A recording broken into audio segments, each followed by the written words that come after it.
On the night of their 7th wedding anniversary, Marisol Vance stood in freezing sleet outside the home she had cleaned, maintained, and loved for 7 years, while her husband signed paperwork inside. Not in a lawyer's office. Not behind closed doors. In the front hallway, in full view of the neighbors, beside a woman 10 years younger who was already wearing Marisol's favorite perfume. He didn't even lower his voice. He said she had become an embarrassment. He said the marriage had run its course. He said, and this was the part that would stay lodged beneath her sternum like a shard of broken glass for a very long time, that he had simply outgrown her. Then he handed her a trash bag containing everything she owned that still mattered to him. Nothing. But that same night, a black armored SUV rolled silently through the storm, and the man who stepped out was not the kind of man who offered salvation. He was something far more dangerous than that. Hit the like button and drop your city in the comments. I want to see how far this story travels. Stay until the end. She will surprise you. The sleet came down in sheets, not falling so much as hurling itself sideways off the Gulf of Mexico and slamming into everything Houston had the audacity to leave standing. It was the kind of cold that didn't just settle into the bones. It infiltrated them, colonized them, made a person feel like her marrow had been swapped out for something wet and gray and useless. The bus stop on the corner of Meridian and 49th offered no shelter worth the name. 3 aluminum walls bolted to a concrete slab. A plastic roof with a crack running down the center that channeled the freezing water into a single precise stream onto whoever was unfortunate enough to stand beneath it. Nobody sane stood beneath it tonight. Marisol Vance stood there anyway. She was 32 years old, 5'4", and she weighed 291 pounds on a good day. She knew that number precisely because Ethan had weighed her every Sunday morning for the last 4 years. His idea of accountability, he'd called it, standing in the bathroom doorway in his running clothes, while she stepped onto the scale in her underwear and tried to breathe through the ritual without letting it show on her face how much it cost her. 291. He'd written it in a notebook. He kept the notebook in his desk drawer. She had never once looked inside it because she already understood that whatever was recorded, there was not for her benefit. The trash bag at her feet held a winter coat, a laptop, 3 changes of clothes, and the framed photograph of her mother that she'd kept on the nightstand since college. Everything else, the forensic accounting textbooks, the case files she'd been building for a consulting project, the good coffee maker she'd bought with her own money, the blue ceramic bowl she'd carried from apartment to apartment since she was 22. All of it was still inside the house behind her, which was no longer her house. Ethan's name had been on the deed. She had not noticed 7 years ago that her name was not. She had noticed a lot of things too late. The sleet hit the aluminum roof above her with a sound like static, constant and featureless, and Marisol stood inside it and did not cry. She had cried twice already tonight, once in the front hallway when Ethan signed the document without looking at her, and once in the driveway when she understood that the locksmith's van parked at the curb meant the locks were already being changed before she'd even finished gathering her things. Both times the tears had surprised her. She was not, by nature, a crier. She was a woman who processed data, who looked for patterns, who built conclusions from evidence rather than impulse. But grief didn't care about methodology. Grief arrived on its own schedule and left on its own terms, and what had hit her in that hallway was something more precise than grief. It was recognition.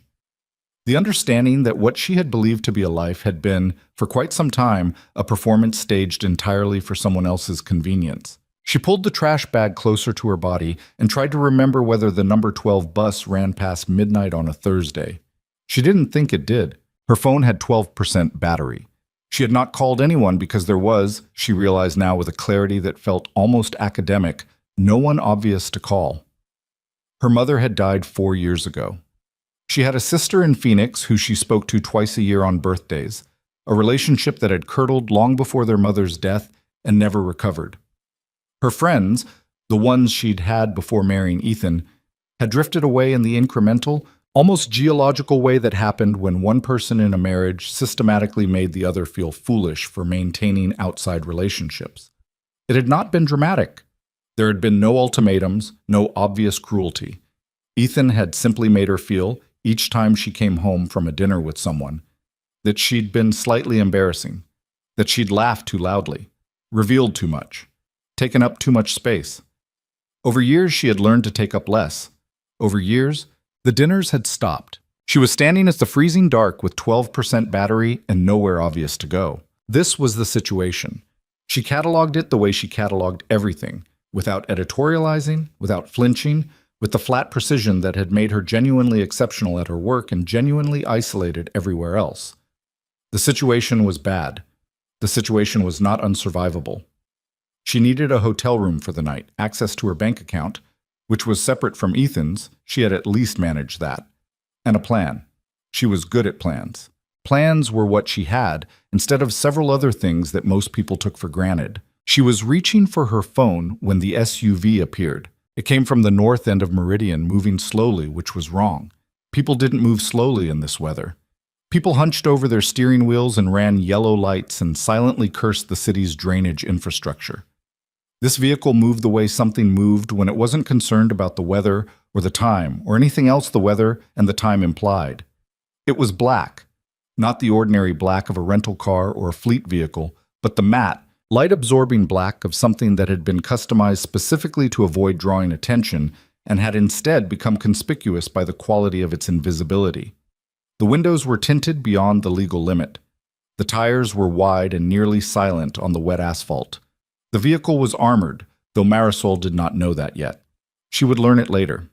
At this moment, she simply registered that a very large, very expensive vehicle had stopped at the curb 6 feet from where she was standing, in the sleet, at 12:47 in the morning, on what was technically now the anniversary of the worst decision she had ever made. Nothing happened for a moment. Then the rear door opened. The man who stepped out was not what she expected. She had not, in truth, been expecting anything. But the human brain generates predictions constantly, involuntarily, and the prediction her brain generated, large vehicle, late hour, deserted street, was something frightening. What she got instead was a man in his mid-40s, 6 feet and some change, wearing a charcoal overcoat that looked like it had been cut by someone who charged more for that coat than Marisol's monthly grocery budget. He had dark hair, threaded through at the temples with gray that looked not like aging but like emphasis. His face was angular, composed, the kind of face that had learned some time ago to give away only what it intended to give away. He was not a handsome man in any conventional, approachable sense. He was something more unsettling than handsome. He was a man who looked like he understood, completely and without sentiment, exactly how things worked. He stepped around this puddle at the curb's edge with the economy of someone who had long since stopped allowing the physical world to inconvenience him unnecessarily. He did not pull his collar up against the sleet. He seemed almost not to notice it. He looked at her, not the way men had looked at her in the last several years, the dismissive non-look that moved past her toward something more interesting, or the particular brand of appraisal that preceded an unsolicited opinion about her body. He looked at her the way a person looked at something they had been thinking about for a while and were now, finally, examining directly. "Marisol Vance," he said. It wasn't a question. She said nothing. Her brain was running through possibilities. Ex-client, process server, someone Ethan had sent, someone with a grievance she wasn't aware of, and eliminating them as fast as it generated them. None of them fit. None of them explained the specific quality of attention this man was directing at her, which was not hostile and not lecherous and not bureaucratic, and therefore did not belong to any category she had a ready response for. "You're going to lose that finger," he said, nodding toward her left hand, which was clenched around the plastic handle of the trash bag without a glove. She looked down. Her fingers had gone from painful to numb sometime in the last 20 minutes. The index finger of her left hand had turned a color that was not a good color. "I'm fine," she said, because she had been saying that for 7 years, and it came out automatically. "You're not fine." He said it without inflection, without any apparent investment in whether she agreed. Just a statement of observed fact. "You've been standing here for 40 minutes in 31-degree weather without a coat on, and that finger is going to need attention if you stand here another 20. She stared at him. "You've been watching me for 40 minutes. My people have." He held her gaze without any visible discomfort. "Get in the car, Ms. Vance." "Absolutely not. There's heat. There's a first aid kit for your hand. There's coffee if you want it." He paused. "And there's a conversation I've been meaning to have with you for about 6 weeks." She calculated the distance between herself and the SUV, The distance between herself and any other human being currently visible, the battery life remaining on her phone, and the temperature of her hands. She calculated them all simultaneously and without drama, the way she calculated everything. Then she looked at him again. "Who are you?" "Damien Castell." She knew the name. Everyone in Houston who had spent any time at all working in financial forensics knew the name Damien Castell, knew it the way you knew the name of a weather system, as something large, impersonal, and capable of restructuring whatever landscape it moved through. He was connected to industries, investments, and organizations that occupied that particular murky territory between legitimate enterprise and something that the legitimate world preferred not to examine too closely. He had never been indicted. He had been investigated 3 times in the last decade, and each investigation had concluded without charges, the kind of conclusion that meant either that there was nothing to find or that whoever was looking had been given a reason to stop looking. The financial press mentioned him rarely and carefully. His name appeared in documents that other people signed, always at a remove of several corporate layers, always in a context that was technically legal and practically untraceable. She had 6 weeks ago been hired by a mid-sized logistics firm to conduct a routine forensic audit of their accounts receivable. She had, in the process of that audit, found something that was not routine at all. A pattern in the transaction data, small, careful, distributed across dozens of accounts in a way that was clearly designed to evade automated detection, that pointed toward a much larger and more sophisticated financial structure operating beneath the surface of at least 4 apparently unrelated companies. She had flagged it for her client, submitted her report, and moved on to the next job. She had not known, sitting at her laptop in the small apartment she'd shared with Ethan, running queries on 6 months of ledger data, that the structure she'd identified was Damien Castell's. She had not known that finding it would matter to him. She had not known he was the kind of man who noticed things like that. She understood now that she should have known. "You found something in the Verimark accounts," Damien said. He wasn't asking. "I submitted a report to my client," she said carefully. "You did. Your client forwarded it to 3 people before reading it themselves, which is a level of institutional competence I've come to expect from them.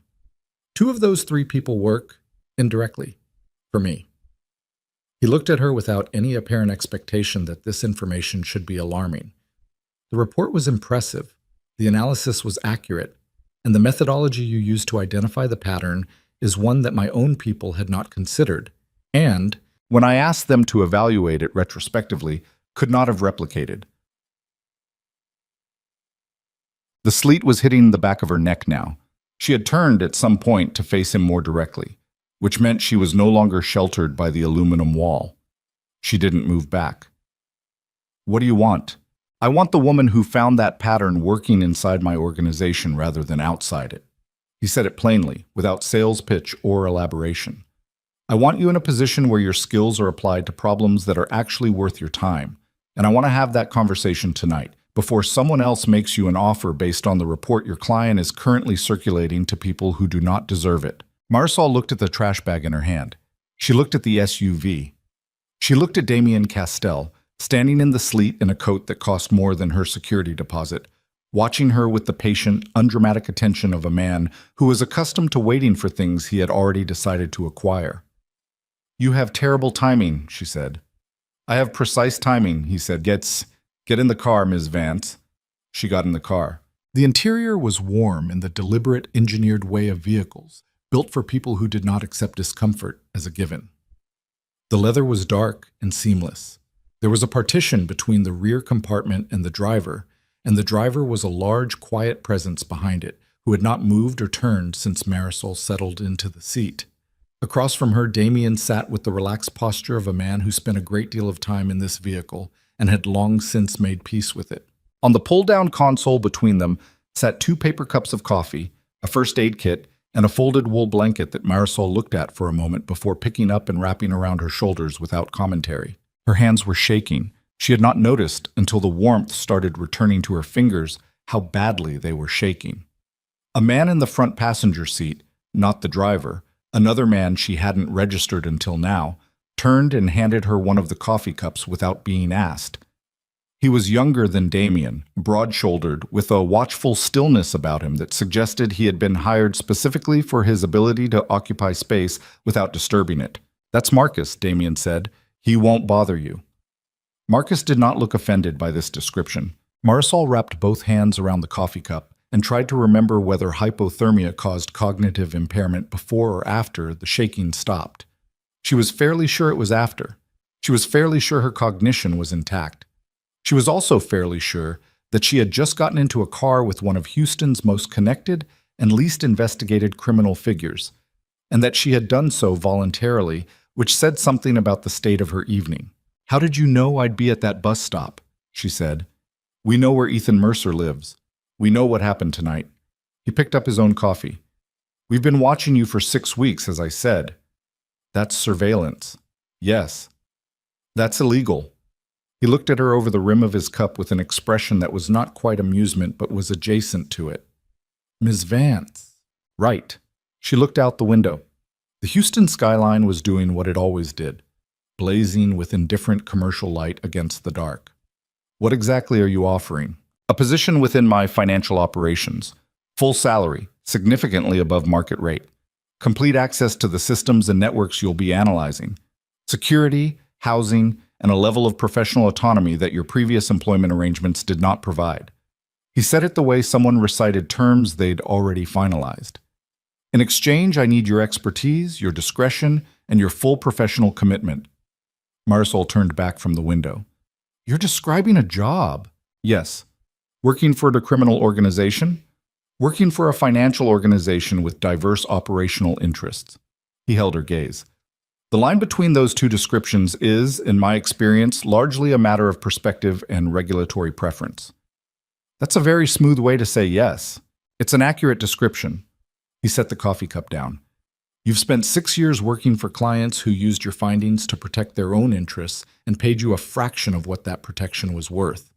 You've spent 7 years in a marriage to a man who used your labor and your competence to build a career he then chose to enjoy without you. I'm offering you something different. I'm offering you a role commensurate with what you're actually capable of." The warmth in the car was beginning to reach her bones. The shaking in her hands was decreasing. She looked at the first aid kit on the console and opened it, finding the chemical hand warmer inside and cracking it without asking permission. She pressed it to the index finger that had worried him. It hurt, coming back. That was how warmth worked with serious cold. It didn't feel like relief first. It felt like the information your body had been suppressing was suddenly allowed back in. "You know what's interesting?" she said, pressing the warmer more firmly against the finger. "You haven't told me a single lie since you opened that car door. I keep waiting for one, and it hasn't come." Something shifted in Damien's expression. It was small, a slight adjustment around the eyes, a fractional release of something he kept compressed.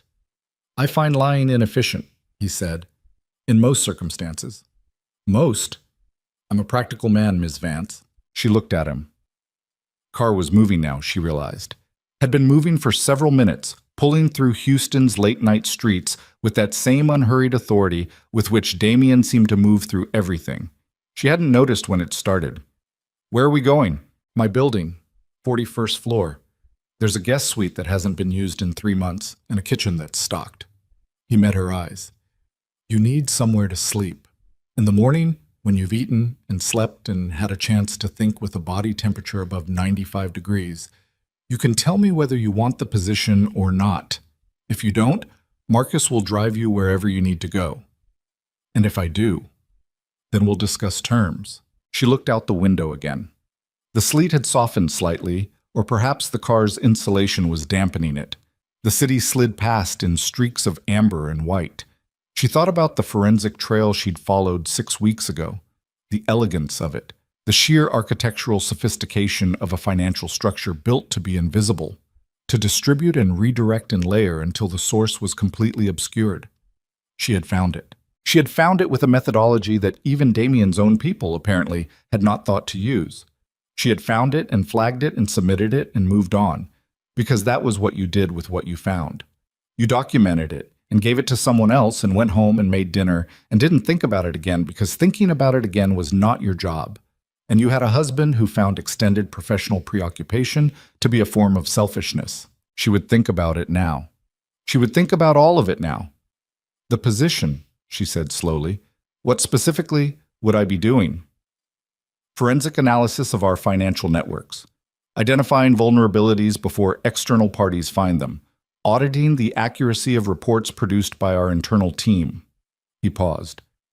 And periodically, analyzing transactions and structures that appear to be operating against our interests without our knowledge. She turned back. You mean someone is stealing from you? He held her gaze. I mean, there are anomalies I cannot account for.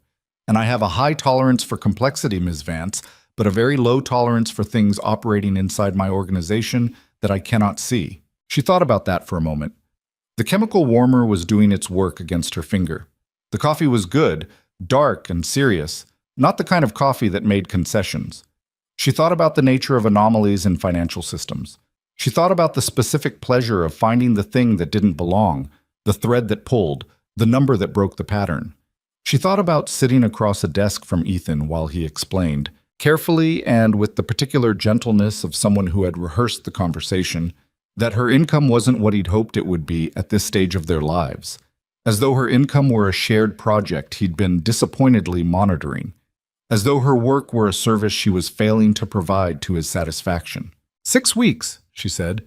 You've been watching me for 6 weeks and you chose tonight. Tonight was when the opportunity presented itself. That's a polite way to describe waiting for my husband to throw me out. I didn't arrange your husband's behavior, Damien said. I anticipated it. There's a difference. She looked at him sharply. What does that mean? For the first time since he'd stepped out of the SUV, Damien Castell paused before answering. It was a short pause, 2, 3 seconds. But it was real, and it told her that what he was about to say was something he'd considered saying and considered not saying, and had now decided to say. Ethan Mercer has a relationship with one of our associate firms, he said. He was promoted to a senior executive position with that firm approximately 8 weeks ago. The promotion was not engineered, but facilitated by people connected to my operations. The warmth in the car suddenly felt less comfortable. Why? Because his position gives certain individuals access to financial structures that they wanted access to. Ethan was convenient, he was ambitious, he was susceptible to flattery, and he was, Damien chose the word with the care of someone selecting a tool for a specific purpose, controllable. The silence in the car was the kind that had weight. You knew about his affair, Marisol said. Her voice was even. It cost her something to keep it even. You knew about tonight. I knew that his personal situation was destabilizing and that the timing of certain events was likely to converge in the near future, yes. And you waited. And I identified a convergence of circumstances that would make a conversation with you possible in a way that it might not have been under other conditions. He met her eyes steadily. I did not cause your marriage to fail, Ms. Vance. I did not engineer your husband's choices. I waited for a moment when you might be willing to hear what I have to say. That is not the same thing as what you're implying. She understood the distinction. She understood it with the part of her brain that was trained to evaluate evidence carefully, to resist the clean narrative, to identify the difference between what the data actually showed and what the emotional response wanted it to show. He was correct, technically. He had not caused this. He had watched it and waited. Whether those two things were as different as he was suggesting was a question she didn't have the bandwidth to resolve tonight. I need to sleep, she said. Yes? In the morning, I'll tell you whether I'm interested. Understood. And if I decide I'm not, Marcus drives me wherever I ask. As I said. She looked out the window for the rest of the ride. The SUV pulled into a private parking structure beneath a tower she recognized. One of the newer developments on the west side, glass and steel, the kind of building that appeared to have no street-level entrance because its residents were not expected to arrive from the street. There was a private elevator. There was a man in the elevator who pressed a button and stepped out without exchanging words with Damien, because apparently Damien's people had learned that unnecessary speech was not something he valued in a professional context. The 41st floor was what money looked like when it had stopped trying to impress anyone. The furniture was minimal and precisely chosen. The windows were floor to ceiling and faced the city's eastern sprawl, and at this hour the view was extraordinary in a bleak way. A grid of light spreading to the horizon, all of it burning regardless of the weather, all of it indifferent to the sleet still streaking the glass. There were no photographs on the walls. There was a painting she couldn't identify, abstract and dark, hanging above a fireplace that appeared to be gas and was not currently lit. The space felt less like a home than like a well-constructed argument for a particular kind of life. Marcus showed her to the guest suite, which had a bathroom with a shower and a closet containing clothing in several sizes. She didn't ask about the clothing. She was past the point of finding things surprising. She showered until the last of the cold was gone. She examined her index finger under the bathroom light. It would bruise, probably, and be tender for a few days, but the warming had been in time. She changed into clothes that fit well enough. She sat on the edge of a bed that was larger than any bed she had slept in since her honeymoon, and she held her phone, which was at 4% now, and she thought about calling her sister. She didn't call her sister. She set the phone on the charger she'd found on the nightstand. Of course there was a charger. Of course it was the right kind. And she lay back on the bed and looked at the ceiling and cataloged, in the methodical way she cataloged everything, what she actually knew. She knew that Damien Castell ran a criminal organization, or something adjacent to one, and that he was very good at it, and that she was currently sleeping in his guest suite. She knew that he had approached her because of work she'd done, work she was legitimately proud of, which was not a feeling she was accustomed to sitting with because Ethan had had a way of making professional pride feel like vanity. She knew that somewhere in Damien's financial operations there was an anomaly he couldn't account for. Something moving inside his organization that he couldn't see. And the fact that he couldn't see it meant it was sophisticated. And the fact that it was sophisticated meant it was interesting.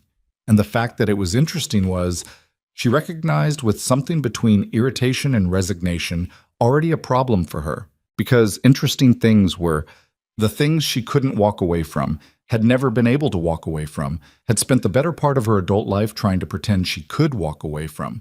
Because walking away was what a good wife did when her husband found her professional preoccupation inconvenient. She closed her eyes. She was not going to make a decision tonight. Tonight she was going to sleep in a bed that didn't belong to her, in a building that didn't belong to her, wearing clothes that had been left for an unknown person in an unknown size. And she was going to let her nervous system decompress from the last 6 hours of her life without requiring it to simultaneously process a major career decision. She was 32 years old, and she was starting over from a bus stop in the sleet, and she was, underneath the exhaustion and the bruised finger and the particular humiliation of being assessed by one's husband and found insufficient, she was, underneath all of it, still herself. She still knew how to find the thing that didn't belong. She still knew how to pull the thread. Whatever was stealing from Damien Castell, it didn't know she was coming. She slept.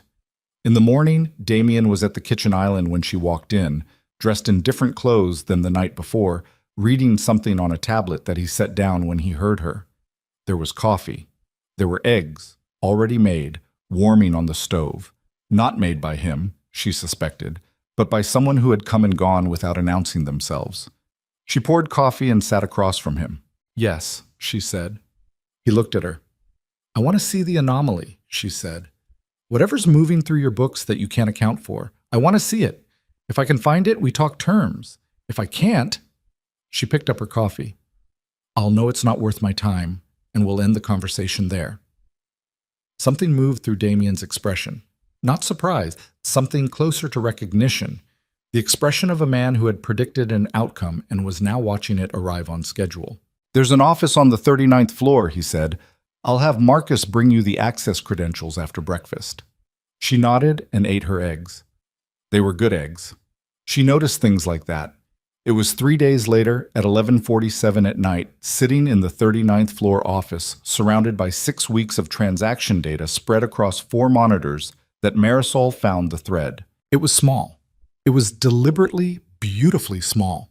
A series of microtransactions distributed across 17 subsidiary accounts in a pattern that, if you approached the data the way a conventional auditor approached data, was completely invisible. If you looked at each account individually, everything balanced.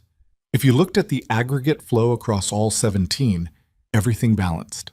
If you ran the standard deviation analysis on transaction timing, everything fell within acceptable variance ranges. The pattern was designed to defeat exactly the kind of analysis that Damien's internal team had been running, which meant whoever had designed it knew what Damien's internal team would do, which meant it was an inside job, which meant she sat back in the chair. She looked at the screen. She ran the correlation one more time, just to be certain, because certainty was what this required and what the evidence was now providing with uncomfortable clarity. Then she picked up the phone that Marcus had given her, a secure line, he'd said, as though she were a person who routinely needed secure lines, which she was now apparently becoming, and she called the number at the top of the contact list. Damien picked up on the second ring. "I found it," she said. A pause. "How long?" 3 days. Your internal team has been running the wrong analysis. The pattern is in the timing distribution across 17 subsidiary accounts. Whoever designed it knew your detection methodology. Another pause, longer this time. When Damien spoke again, his voice had changed. Not dramatically. He was not a man who did anything dramatically. But something in the register had shifted, a compression of something cold and deliberate. "Can you determine origin? Who's moving it?" She looked at the screen. She had the origin. She had traced it back through 4 layers of corporate structure to a name she recognized. Not because it was a famous name, not because she'd seen it in the financial press, but because it was a name that appeared on documents she had personal, specific, and very non-professional reasons to know. She stared at it for a long moment. "Yes," she said slowly. "I can determine origin." "And?" She took a breath. "I need you to come down to the office," she said, "because what I'm looking at changes the conversation we're about to have." The line was quiet for a moment. "I'll be there in 10 minutes, Damien said. And before she could prepare herself for what came next was already beginning. Damien arrived in 9 minutes, not 10. Marisol heard the elevator before she heard him. The soft mechanical exhale of the doors, then footsteps in the corridor that were unhurried but purposeful. The walk of a man who had been called somewhere important and was choosing deliberately not to run. She used those 9 minutes to print 3 pages of documentation and arrange them on the desk in the order she intended to present them, because the order mattered. The order was the argument. She had learned that early in her career. The sequence in which you presented evidence determined whether the person receiving it understood it as a conclusion or merely as data. She needed Damien to understand this as a conclusion. He came through the office door and looked at her first, then at the monitors, then at the printed pages on the desk. He was wearing a dark shirt, no jacket, which told her he had come directly from wherever he slept in this building without stopping to reconstruct the full version of himself that the world usually received. He looked sharper this way, somehow, less assembled. She noticed it and filed it without comment. "Show me," he said. She turned back to the monitors. The pattern runs across 17 subsidiary accounts. On the surface, every account balances independently. Standard variance analysis shows nothing. Your team was looking for deviation within individual accounts, which is the correct methodology for embezzlement in most organizational structures. She pulled up the first display. But this isn't standard embezzlement. This is architectural. Whoever designed it wasn't stealing money from a single point. They were bleeding it from 17 points simultaneously in amounts calibrated specifically to stay beneath your detection threshold at every level. Damien was standing beside her now, close enough that she was aware of the warmth coming off him. He was looking at the screen with the stillness of someone whose entire attention had narrowed to a single point. Each withdrawal is small, she continued. Individually, meaningless. But the pattern of timing, the intervals between transactions, the rotation of which accounts are active on which days, that's not random. That's a clock. Someone built a clock inside your financial system, and it's been running for, she pulled up the timeline, 22 months. The silence lasted 4 seconds. 22 months, Damien repeated. His voice was exactly level. At a minimum. I can only trace it through the records I've been given access to. The actual start date could be earlier. He moved to the chair across from her and sat down. He did not look at the pages she'd printed. He looked at her. How much? Conservatively, across the period I can document, approximately 4.3 million. She paused. I think the real number is closer to 6. Damien's jaw tightened. It was a small movement. It was the first time she had seen his face do anything involuntary. Origin. She picked up the first printed page and placed it in front of him. He looked at it. He read the name at the top. He looked up at her. Victor Kane, he said. Yes, Victor Kane. His name sat in the room the way a stone sat in still water, everything around it immediately rearranged. Marisol watched Damien's face go through something she couldn't fully read but could partially interpret. Not surprise, exactly. Something more complicated than surprise. The expression of a man who had held a suspicion at arm's length for a long time and was now watching it confirmed with the specific, cold dissatisfaction of being right about something he had not wanted to be right about. You're certain, Damien said. The corporate structure traces through 3 shell entities before it reaches a holding company registered in Delaware 8 months before the withdrawals begin. The holding company has 1 authorized signatory. She tapped the page. Victor Kane. The registration documents are on the second page. Damien did not look at the second page. He was still looking at her. Kane has been with my organization for 11 years. I know. He built the subsidiary network you just traced through. I know. That's how he knew exactly where the thresholds were. She kept her voice even. He built the system. He knew precisely how your team monitored it. He designed the theft to exploit the specific blind spots he'd created. Something moved across Damien's face then. Not anger, or not only anger. Something that looked like the particular exhaustion of a man who had trusted something completely and was now in the process of understanding what that trust had cost him. He breathed out slowly through his nose. She watched him do it. She watched him take the feeling, whatever it was, loyalty curdled into something acidic, the weight of 11 years recontextualized in 4 minutes, and compress it. Not eliminate it. Compress it, the way you compress something you intended to use later. There's a third page, Marisol said. He looked at her. She placed it in front of him. He looked down. Marisol watched him read it. She watched his eyes move across the document and stop. She watched him read the relevant section a second time, and then a third, because even Damien Castell apparently needed 3 passes to fully process a thing that shouldn't have been there. Ethan Mercer, he said. Yes, the name was different in Damien's mouth than Victor Kane's had been. Victor Kane was a betrayal. Ethan Mercer was a complication, and they both knew it, and the fact that they both knew it made the silence that followed the name more loaded than either of them was entirely prepared for. He's a front, Marisol said. Her voice was controlled. She was working hard to keep it controlled. Kane needed a clean executive identity attached to the legitimate side of the structure. Someone with corporate credibility, no prior connection to your operations, visible enough to provide cover, but not sophisticated enough to recognize what they were covering.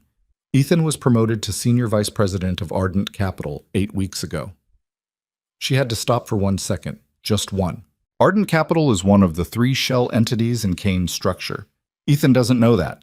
Based on the transaction records, he's never had access to the accounts in question. He's signing off on reports that have been curated specifically to show him what Kane wants him to see. Damien was watching her face, not the documents. Her face. You're certain he doesn't know, he said. No, I'm not certain of anything yet. I'm telling you what the data currently shows, which is that his signatures appear on legitimate operational documents and not on the accounts Kane is running. That could mean he's clean. It could mean he's careful. She held Damien's gaze. I need more access to make that determination. The office was very quiet. The building's ventilation system was a low, constant hum beneath everything. Through the windows, Houston was doing its usual indifferent burn. Towers lit for no one in particular. The freeway interchange to the south carrying its 3 a.m. traffic of trucks and insomniacs and people coming off late shifts. This is a problem for you, Damien said. Not as a question, not as sympathy. As an observation, stated plainly, the way he stated most things. Everything is a problem for me right now, Marisol said. That's not new information. I mean specifically. He leaned forward slightly. Your husband, former husband, is materially connected to the man who has been stealing from my organization. That's not a neutral position for you to be in. There are people in my organization who will draw conclusions from that connection. She felt the implications settle. You mean they'll wonder if I'm clean? I mean, some of them will not wonder. Some of them will decide. She looked at him directly. Are you one of them? A pause. Shorter than the ones that had preceded it. No. But my confidence in you doesn't change the operational reality. You found this. You brought it to me. That's not what someone does if they're protecting the network. He glanced at the documents. But you should understand what you've walked into. I understand what I've walked into. I don't think you do yet. He picked up the third page. Victor Kane is not a man who responds to exposure with resignation. He has resources, relationships, and 11 years of accumulated knowledge about how this organization operates. When he discovers that someone has traced his structure, Damien set the page down. The response will not be passive. Marisol's stomach did something unpleasant. She managed not to let it show. When he discovers, not if, when. These things always surface. He looked at her steadily. I want you to understand that bringing this to me tonight changes your situation significantly. You were a new hire in a guest suite 3 days ago. As of this conversation, you're the person who found something that 11 years of internal review did not. That changes what you are to me. It also changes what you are to Victor. The way he said it made the hair on the back of her neck do something she didn't like. How many people know I'm here, she said, in this building, working for you? 4. Myself, Marcus, my operations director, and the woman who manages the residential floors. He held her gaze. Victor Kane is not among them. How long before he finds out? That depends on how quickly we move. He stood. The movement was unhurried, but it carried decision in it. I'm going to need you to document everything you found tonight. Complete audit trail, source files, the full analytical methodology, in a format that can be presented as evidence if necessary. Evidence to who? That depends on what we decide to do with it. He looked at her in a way that was careful. What do you want to do with it, Ms. Vance? She understood what he was really asking. It wasn't a practical question. He had people who could handle the practical decisions without her input. He was asking whether she needed to be removed from the operational choices because of her personal connection to one of the names on the document in front of them. She thought about Ethan. She thought about him with the specific detachment of someone who has recently been required to update their assessment of another person from the ground up. She thought about 8 weeks ago, the night he'd come home elated about the Ardent Capital promotion, how he'd opened a good bottle of wine and told her that this was what the last several years had been building toward, as though the last several years had been a shared project and not a sustained exercise in one person diminishing another. She thought about how she'd congratulated him. She thought about the specific shape of the relief on his face, which she had read, at the time, as happiness, and which she now understood was the relief of a man who had confirmed that the thing he was planning was still on schedule. She didn't know if Ethan was clean. She genuinely did not know. And that unknowing was a different kind of pain than the pain of the bus stop, more precise and more destabilizing, because the bus stop had been a thing that happened to her, and this was a thing she now had to understand. I want to know the truth, she said, about Ethan. Whether he's involved or not. I want the actual answer, not the answer that's convenient for anyone. She held Damien's gaze. And then I want to be in the room when you decide what to do about Victor Kane. Damien looked at her for a long moment. The office hummed. The city burned outside the windows. All right, he said. He left. She turned back to the monitors and started building the documentation he'd asked for. Her hands were steady. She made them steady. She worked for 4 hours straight without stopping, and when she finally pushed back from the desk and looked at what she'd produced, she felt the particular cold satisfaction of a thing done correctly. Evidence organized, argument constructed, every source cited, and every inference labeled as inference rather than fact, because intellectual honesty was the thing she would not sacrifice regardless of what else was in motion. She went upstairs to the guest suite at 6:43 in the morning and slept for 3 hours. She woke to Marcus knocking on the door.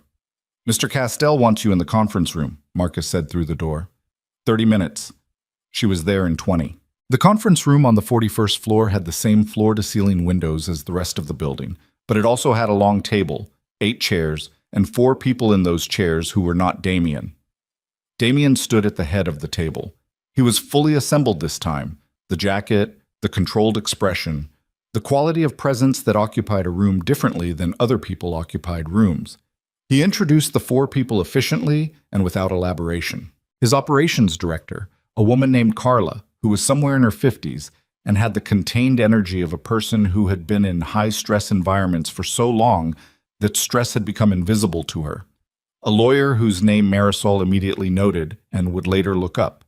A man named Torres who was in charge of something Damien described as external relations, and who Marisol understood within 30 seconds of looking at him did not mean public relations.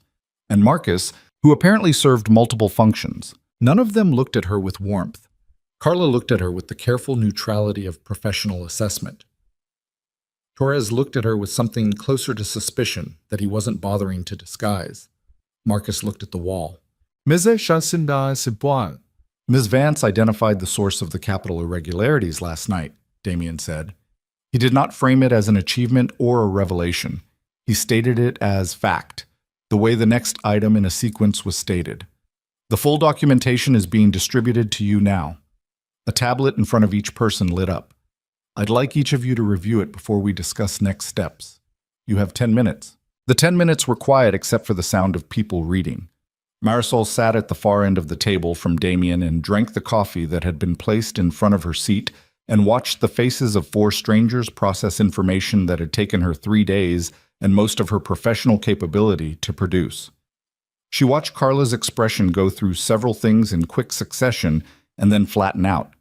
She watched Torres stop reading at the 3rd page and look up at Damien, and Damien looked back at him with an expression that said, "Yes, that's the name you think it is, and no, we are not going to address that with the reaction you are currently suppressing." Torres looked back down and kept reading. When the 10 minutes were up, Damien said, "Questions." Torres put his tablet down. "How confident are we in the source?" He said it to Damien. He did not look at Marisol. "Extremely," Damien said. "The methodology is documented in the appendix. You're welcome to have it independently verified." "I'd like it independently verified." "That's reasonable. I've already arranged it." Damien held Torres's gaze for a moment that was about 3 seconds longer than a neutral exchange required. "Any other questions?" "Victor's been in the building 3 times this week," Carla said. Not loudly, just into the table, in the tone of someone who had been holding a piece of information and had now decided to put it down. "Monday, Wednesday, yesterday. Meeting with the operations team on the 37th floor." The room processed that. "What was the stated purpose?" Damien said. "Q3 review preparation." Carla's hands were flat on the table. "I signed off on the meeting requests. I had no reason not to." "You had no reason not to," Damien said. "That's not a criticism." Marisol was watching Carla. The woman's face was doing something restrained, not guilt exactly. The expression of someone who was recalculating what a series of ordinary events had actually been. "If Kane has been in the building this week," Marisol said, and felt the table's attention shift to her the way a physical pressure shifted, "then he may have already sensed something. Not necessarily from me. I've been on 39, isolated, and Marcus has managed access. But if he's sensitive to the organization's rhythms, 3 visits in 1 week during a period when something in the network is being examined." She stopped. "Does he have contacts on 39? Silence. "There's an analyst on 39, Torres said slowly. "Name of Briggs. Kane hired him 4 years ago." The silence that followed was a different quality of silence than the ones before it. Damien turned to Marcus. Something passed between them that was not verbal and did not need to be. "Find out when Briggs last spoke to Kane," Damien said, "and what the content of that conversation was." Marcus left the room. Marisol looked at Damien. Damien was looking at the door Marcus had closed behind him.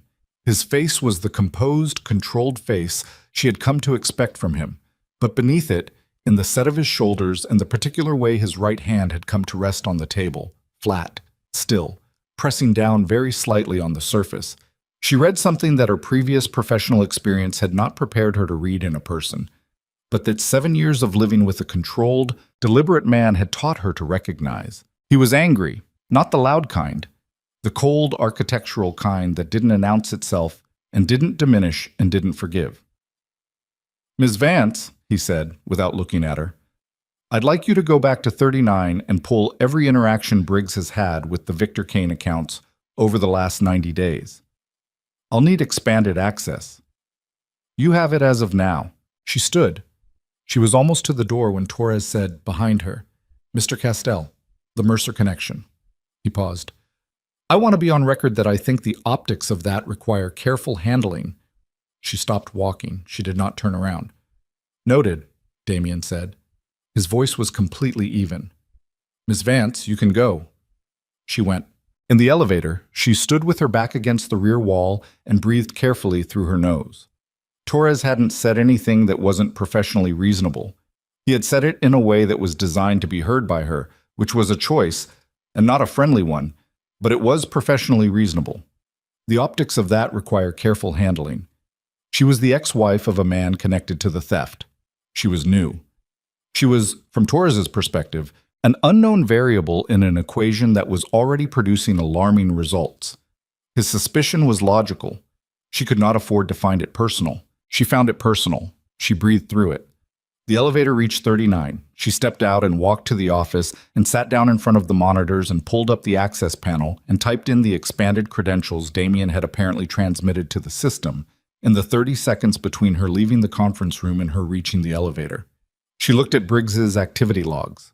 She looked at 90 days of access records, file openings, data exports, query histories. She found the first data transfer in 11 minutes. It was small, like everything else in this story was small.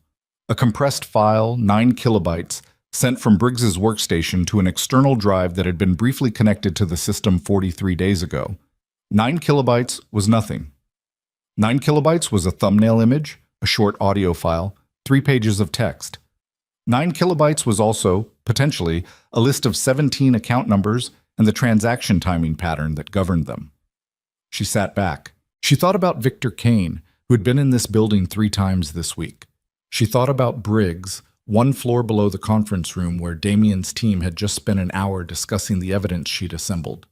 She thought about the 43 days between that data transfer and this moment, and what could have been done in 43 days with the right 9 kilobytes. She picked up the secure phone. He knows, she said when Damien answered, or he knew enough 43 days ago to begin preparing. Briggs transferred data to an external drive. I need to know what was on it. A pause. When Damien spoke, his voice had that compressed quality again, cold and deliberate and not raising itself for anyone. Can you determine what was transferred? I can reconstruct the file type and approximate content based on the access logs that preceded the transfer. Give me 2 hours. You have one? She worked in 53 minutes.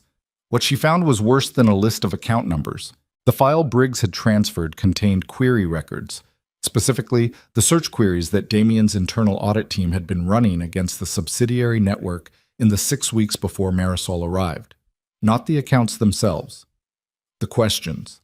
The exact analytical questions the team had been asking of the data, which meant that Victor Kane had known, for 43 days, not just that someone was looking, but exactly how they were looking, which angles they were approaching from, which questions they were asking, which meant he'd had 43 days to move things. She called Damien back. He's been moving assets, she said, and her voice came out more controlled than she felt. He's known someone was looking for 43 days and he's been repositioning. I need to know if there's a version of this financial structure I haven't seen yet. Accounts that weren't in the records you gave me. The pause on Damien's end was the longest one yet. There may be, he said finally. Then I need access to them. Another pause. Those records are not in the standard system. She understood what that meant. Where are they? I'll bring them to you. When? Tonight. A breath, almost too quiet to hear. Ms. Vance, I need you to understand something before tonight. She waited. What you may find in those records will expand the scope of this significantly. Beyond Victor. Beyond the accounting structure. He stopped. I need to know, before I give you access to that material, that you are prepared for the possibility that the name connected to it is not one you've seen yet. She felt something cold move through her that had nothing to do with the temperature. Whose name? She said. But she already knew, from the specific quality of Damien's silence, that he wasn't going to answer that on the phone. And she already knew, from the specific quality of her own dread settling into her chest like something that intended to stay there, that whatever name was in those records was going to require her to make a choice she had no framework yet for making, and that once she made it, Damien arrived at 39 at 9:14 in the evening, carrying nothing. No tablet, No printed documents, no briefcase, just himself, in the dark shirt again, the assembled version of him slightly less assembled than usual, the top button of the shirt open, which Marisol had not seen before. He closed the office door behind him and stood for a moment looking at her across the width of the room, and she understood from that look, and from the nothing in his hands, that whatever he was about to tell her was not something he had committed to paper. "Sit down," he said. "I'm already sitting." "Good." He came to the chair across from her and sat down himself, which was also new. Usually he stood. The sitting changed the geometry of the conversation in a way she couldn't immediately quantify, but could feel. It meant they were at the same level. It meant he had decided that what was about to happen required that. She waited. 7 years ago, Damien said, before you married Ethan Mercer, he was employed by a financial services firm called Grayline Associates. You know this. I know this. What you don't know is that Grayline Associates was, at that time, a legitimate front for a capital movement operation I was running through 3 intermediary banks. Grayline didn't know that. Most of their staff didn't know that. They were a real company doing real work that also, incidentally, processed transactions. I needed processed without direct connection to my name. Marisol's hands were flat on the desk. She kept them flat. Ethan worked at Grayline for 2 years before we met. Yes, he was a mid-level analyst. He had no knowledge of the underlying structure. He was, genuinely, just an employee. Damien's voice was even and careful, the voice of someone navigating a path they had mapped in advance. But his employment record, his signature on certain internal documents, his presence in that building during a specific 18-month period, all of that created a data trail. A trail that, in the wrong hands, could be assembled into a picture that was not accurate but was convincing. The ventilation system hummed. Outside, the city burned. "Victor," Marisol said. "Victor has had access to the Grayline records for 11 years. He helped me build the Grayline structure. He knows what's in those files and he knows how to use them." Damien held her gaze. 8 weeks ago, when I asked him, directly in this building, whether he had any knowledge of the capital irregularities, he told me no. He looked me in the eye and he told me no, and 2 days later he arranged Ethan Mercer's promotion to Ardent Capital. Marisol's brain was doing what it did, running the logic, building the structure, following each line to its end. She followed this one and felt it land in her chest like a fist. "He set Ethan up," she said, "not just as a front, as a contingency. If the theft was ever traced, Ardent Capital leads to Ethan. Ethan's employment history leads to Grayline. Grayline leads to documents with Ethan's signature that, read without context, suggest a prior relationship with my financial operations." Damien's jaw was tight. "Victor built himself an exit, and the exit goes through your husband. Ex-husband. Ex-husband." She stood up. She didn't mean to. It was the body's decision, made before the mind caught up. The physical need to not be sitting down while this particular architecture assembled itself in her head. She walked to the window. Houston was out there doing its thing, indifferent and enormous. All that light and movement that cared nothing about whatever was being dismantled in a glass office on the 39th floor. "The name," she said, with her back to him. "The name you said was in those records. The one that isn't Victor." Silence.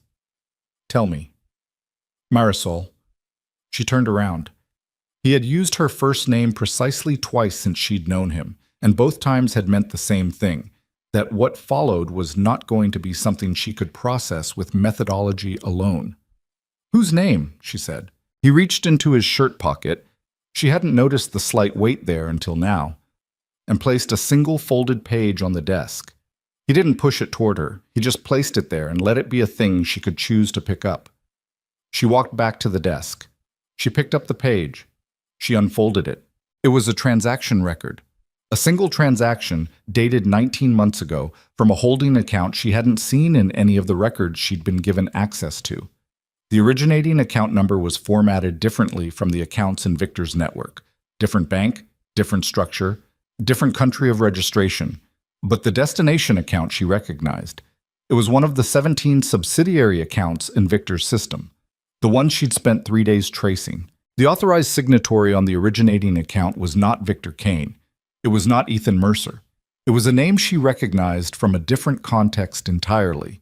A name she had seen on a corporate filing 3 weeks into her forensic work that she had flagged as a minor irregularity and then set aside because it had appeared to be a clerical error in an otherwise clean document. She had set it aside. She had moved on. The name was Carla Reyes, Damien's operations director. The woman who had been in the conference room this morning with her hands flat on the table, telling them that Victor Kane had been in the building 3 times this week. The woman who had said, in the tone of someone delivering neutral information, "I signed off on the meeting requests. I had no reason not to." Marisol looked at the page for a long time. "How long have you known?" she said. "I found this record 2 days before you arrived in this building." His voice was unchanged. "That was the worst part. I had it verified by someone outside the organization before I brought you in. You brought me in knowing your operations director was connected to the theft. I brought you in to determine the full scope of what I was looking at. I had one data point. I needed someone to find the rest. You used me to build a case against your own people. I used your skills to map a situation I could not safely map using anyone already inside it." He held her gaze without flinching. "Because anyone already inside it was potentially compromised, including the people I've trusted for a decade." Marisol set the page down. Her hands were not shaking. She was past shaking. She was in the territory beyond shaking, which was a kind of hyper-clarity. Every object in the room precise and slightly unreal, every sound distinct, the kind of sensory sharpening that happened when the body understood that the situation had become something that required full resources. "Carla knows I'm here," Marisol said. "She was in the conference room this morning. She heard everything." "Yes." "She knows what I found." "Yes." "And you told me this at 9 o'clock at night instead of this morning because I needed to know this morning how she responded to the information, what she did with it, who she contacted after the meeting." He paused. "She contacted Victor Kane at 11:47 this morning. A call of 4 minutes and 30 seconds from a personal device to a number that routes through 2 VoIP relays before reaching a cell phone registered in a different name." The room felt very small suddenly. Not physically. The room was the same size it had always been. But something had contracted. The available space for the version of this situation that was manageable had just gotten significantly smaller. "She told him what I found," Marisol said. "She told him enough. Which means Kane knows I'm the one who found it." Damien said nothing, which was the same as yes. Marisol breathed. Once, carefully, through her nose. "How dangerous is that?" Victor Kane has spent 11 years building relationships that extend well beyond this organization. He has people in positions I cannot immediately counteract, and he is now aware that a forensic accountant who walked in off the street 3 days ago has dismantled 22 months of carefully constructed architecture. Damien's voice was level and precise and completely without comfort. "So, yes, it's dangerous." "What does he want?" "Primarily, he wants the evidence destroyed and the investigation stopped. Secondarily, he wants a credible alternative narrative established, one that points the accountability somewhere other than at him." A pause. "Your ex-husband's employment history at Greyline is a very convenient somewhere." The word destroyed sat in the air. She turned it over. "He'd try to frame Ethan," she said. "Right. He'd do more than try. He has the documentation to make it credible. Ethan's signatures, the Greyline connection, the Ardent Capital promotion that Kane himself arranged. Assembled correctly, it's a convincing case against a man who has no idea any of this exists. Ethan is an idiot, but he's not a thief." "Correct. And irrelevant, if the evidence against him is well constructed enough." She sat back down. Not because she was calm, she was nowhere near calm, but because standing up required a baseline of physical steadiness she was not currently able to guarantee. She pressed her palms flat on the desk and looked at the monitors and the documentation she'd spent the last 3 days building with something that felt very much like watching a structure she'd constructed get quietly surrounded on all sides. "What about Carla?" she said. "Carla made a choice this morning. She'll be managed accordingly." "Managed accordingly." She repeated it without inflection. "What does that mean?" "It means she won't be a variable in this equation going forward." Marisol looked at him. "I don't kill people, Ms. Vance." His voice was flat. but I remove them from positions where they can do damage. Carla will find, in the very near future, that her access to this organization's systems and personnel has been completely revoked. She'll also find that certain information about her own financial history has been requested by the appropriate regulatory bodies. A pause. She knew the risks of her choices. She made them anyway. And Victor. Victor is a more complex situation. He leaned forward. Victor has leverage I cannot neutralize quickly. He has relationships with people whose cooperation I need, and moving against him directly right now, without the full evidentiary picture assembled and verified, creates operational exposure I'm not prepared to accept. She understood.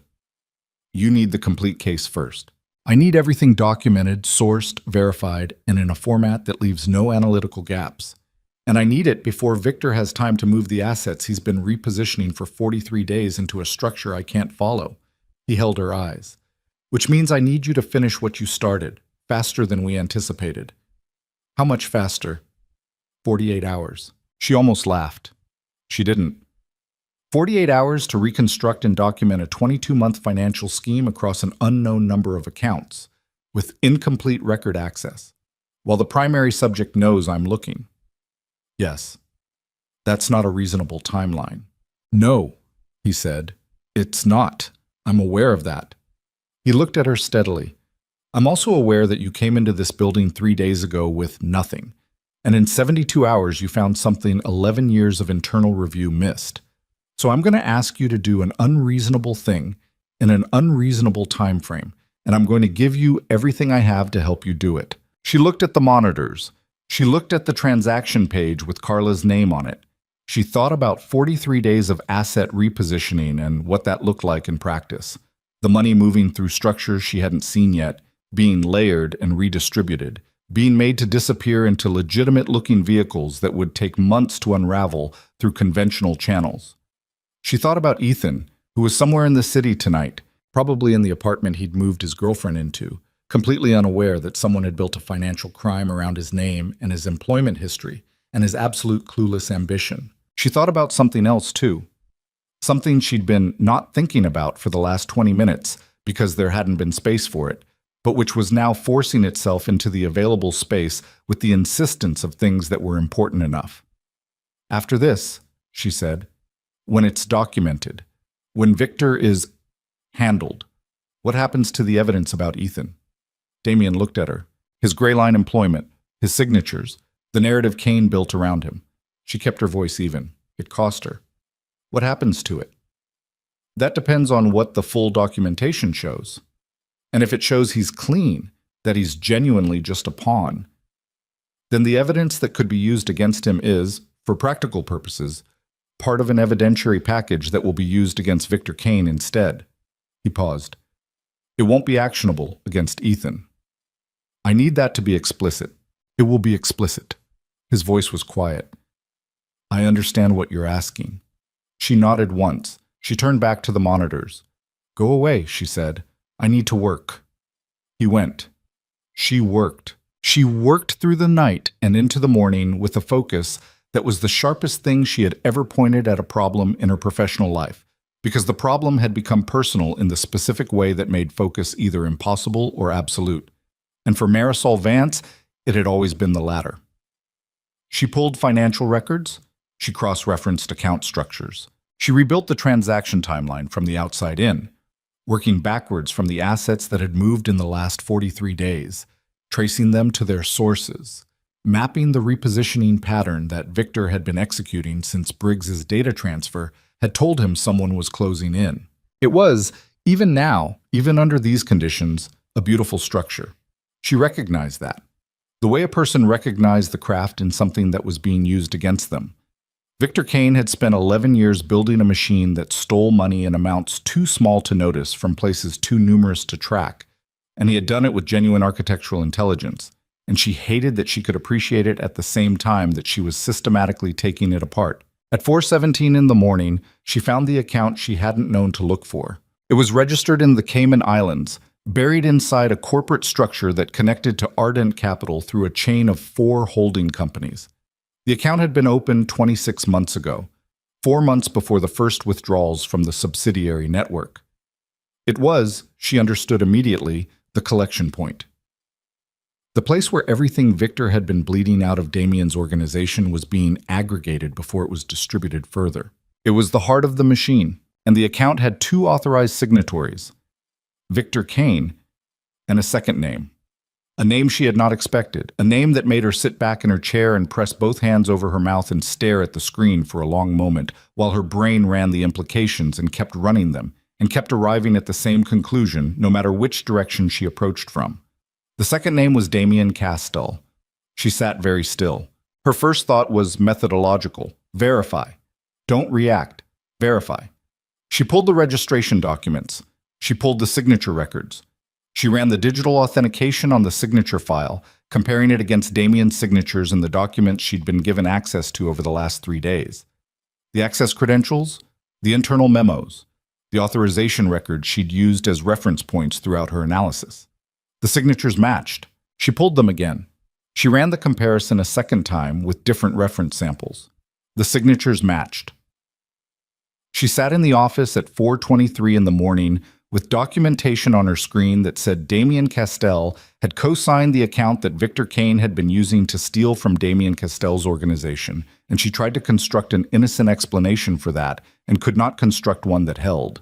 Either Damien had set up a theft from his own organization, for reasons she could not immediately fathom, but which existed, in the operational logic of criminal finance, as a legitimate category of action, or someone had forged his signature on the registration documents with enough sophistication to pass digital authentication.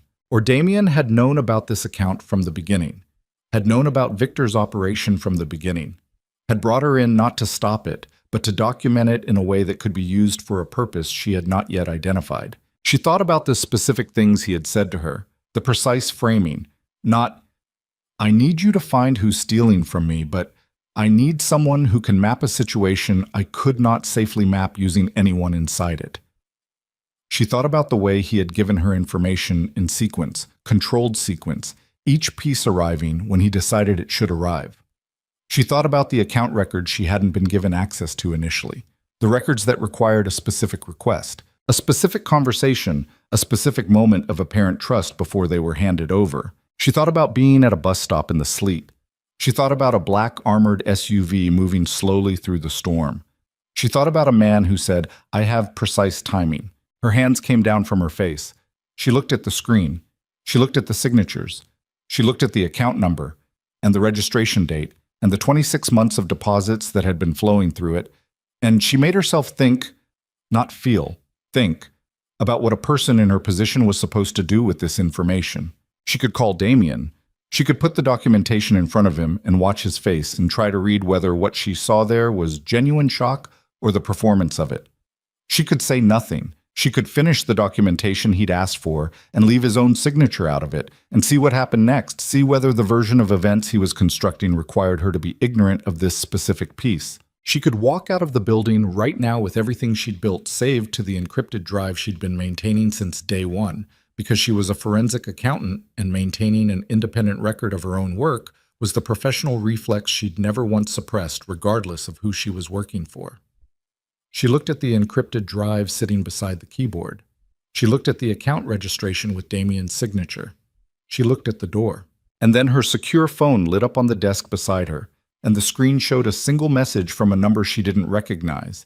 And the message said 4 words that made the available air in the room feel suddenly completely insufficient.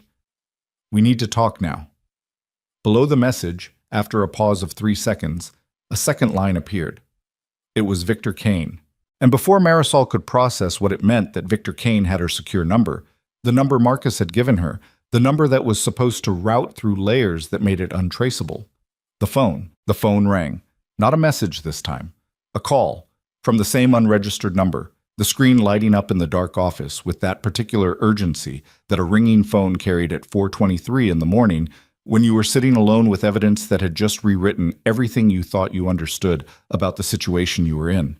Marisol looked at it ring. She picked up. She said nothing. "Good," said Victor Kane. "You're smart enough not to announce yourself. That's encouraging." His voice was not what she'd expected.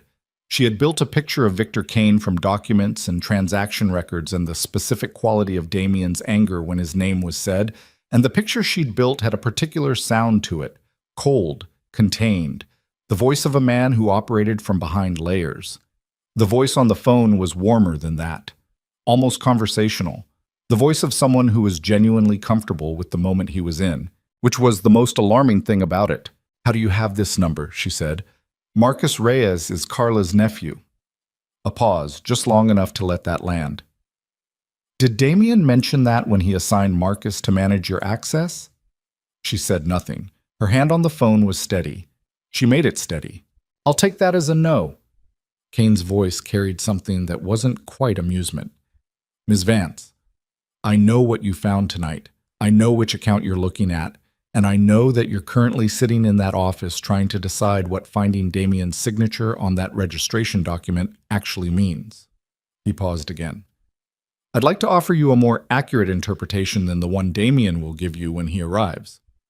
Damien doesn't know I found it yet. He will in about 12 minutes. Marcus is watching the access logs. Every query you run on that account flags to a secondary alert system that Damien doesn't know about." Another pause. "Which means you have 12 minutes to decide whether you want to hear what I have to say before he gets there and tells you his version." Her brain ran the calculation. If Marcus was monitoring her queries, then Kane already knew the exact scope of what she'd found, which meant this call was not exploratory. He was not trying to find out what she knew. He already knew. This call was something else. This call was a pitch. "Talk," she said. "The account with Damien's signature," Kane said. "He set it up 26 months ago, before any of the subsidiary withdrawals began. He needed a collection structure that was completely separate from his main operational accounts, one that couldn't be reached through standard forensic analysis of his known financial network. He set up an account to steal from himself. He set up an account to receive proceeds from an operation he was running parallel to his legitimate syndicate business. An operation I didn't know about until 14 months ago, when I found the account by accident while auditing a Cayman correspondent bank that processes some of our legitimate transactions." His voice remained steady and almost gentle. "When I found it, I understood that I had spent 11 years building an organization for a man who was simultaneously running a secondary structure that I was not part of and not informed of. I had been, Ms. Vance, used, for a very long time, by someone I trusted completely." The ventilation system hummed. She listened to it. "So what you've been doing for 22 months, she said slowly, "is stealing back." "Recovering," Kane said. "Recovering a portion of what 11 years of my work produced, from an account that Damien was keeping hidden from his own organization." A beat. "The subsidiaries I used belonged to the larger structure I built. I redirected a fraction of their output. Not toward myself, Ms. Vance, toward a separate fund. A fund I have been building as insurance." "Insurance against what?" "Against the moment Damien decided I'd outlived my usefulness." His voice, for the first time, had an edge underneath the calm, which is a moment that has arrived as of approximately 3 days ago, when he brought you in. She sat with that. She sat with the specific, uncomfortable possibility that what Kane was telling her was not entirely a lie, that the account existed, that the signature was real, that the parallel structure was Damien's, and that the theft was Kane's response to a betrayal rather than its cause. She also sat with the fact that Victor Kane was a man who had spent 11 years building financial structures specifically designed to be believed. "What do you want from me?" she said. "I want you to look at the account more carefully than you have so far. Specifically, I want you to look at where the money in that account has been going, not where it came from, where it went." A pause. "Because I think you'll find it went to people who are going to be very interested in why Damien Castell has a hidden account in the Cayman Islands, and very motivated to pursue that interest in ways that will be significant for everyone involved." She pulled up the account on the monitor. She went to the disbursements. She had looked at the inflows. She had not yet looked at where the collected funds had gone because she had stopped at the signatures, stopped at the shock of the name, and picked up the phone. She looked at the disbursements now. The money had gone to 6 destinations. 2 were Cayman holding companies she didn't recognize. 1 was a Swiss account. 1 was a domestic account in Dallas. And 2 were accounts she recognized immediately because she had been looking at them for 3 days. They were accounts in Victor Kane's network. She looked at the screen for a long moment. "The money in Damien's account," she said. "It's funding your operation. It's funding a structure I built using Damien's hidden capital as the seed investment. Everything I've redirected from the subsidiaries over 22 months represents a return on that initial investment." His voice was precise now, technical, the voice of the man who had built all of this. Damien's hidden account is the origin of the entire network. He built the machine, Ms. Vance. I just learned to operate it. Or, she said, and her voice was very quiet, you forged his signature on the registration documents, seeded the account with a small initial deposit to make it look like his, and built a narrative that points to him if anyone ever traces the structure back far enough. The silence on the other end lasted 4 full seconds. "You're good," Kane said, and the warmth in his voice had changed quality slightly, still controlled, but with something underneath it now, something that recognized an equal across a distance and was recalibrating. "You're significantly better than Damien told me when he described you." "Damien described me to you? Before he brought you in? He asked my assessment of the Verimark audit, whether the analyst who'd flagged the pattern was a genuine threat or a coincidence." A pause. "I told him it was probably a coincidence. I told him the analyst was likely competent, but not exceptional. I told him to monitor the situation, but not act on it." Another pause, more deliberate. "I was wrong. And here we are. Here we were." Marisol looked at the clock. 7 minutes since Kane had said 12. If the timeline was accurate, she had 7 minutes before Damien arrived. If the timeline was accurate. "What do you actually want?" she said. "Specifically. Not the story about the account. What do you want from this conversation?" "I want the documentation you've built over the last 3 days. His voice was direct now, the warmth stripped back to something more functional. "All of it. The transaction analysis, the source files, the audit trail. Everything you've produced in that office. And in exchange, you walk out of this building tonight with the complete record of Damien Castell's hidden Cayman account and everything I can tell you about how it was structured and why. Which, in the hands of the right people, is leverage significant enough to make whatever Ethan Mercer's exposure looks like entirely irrelevant." Bom sikis satimam next. He let that sit.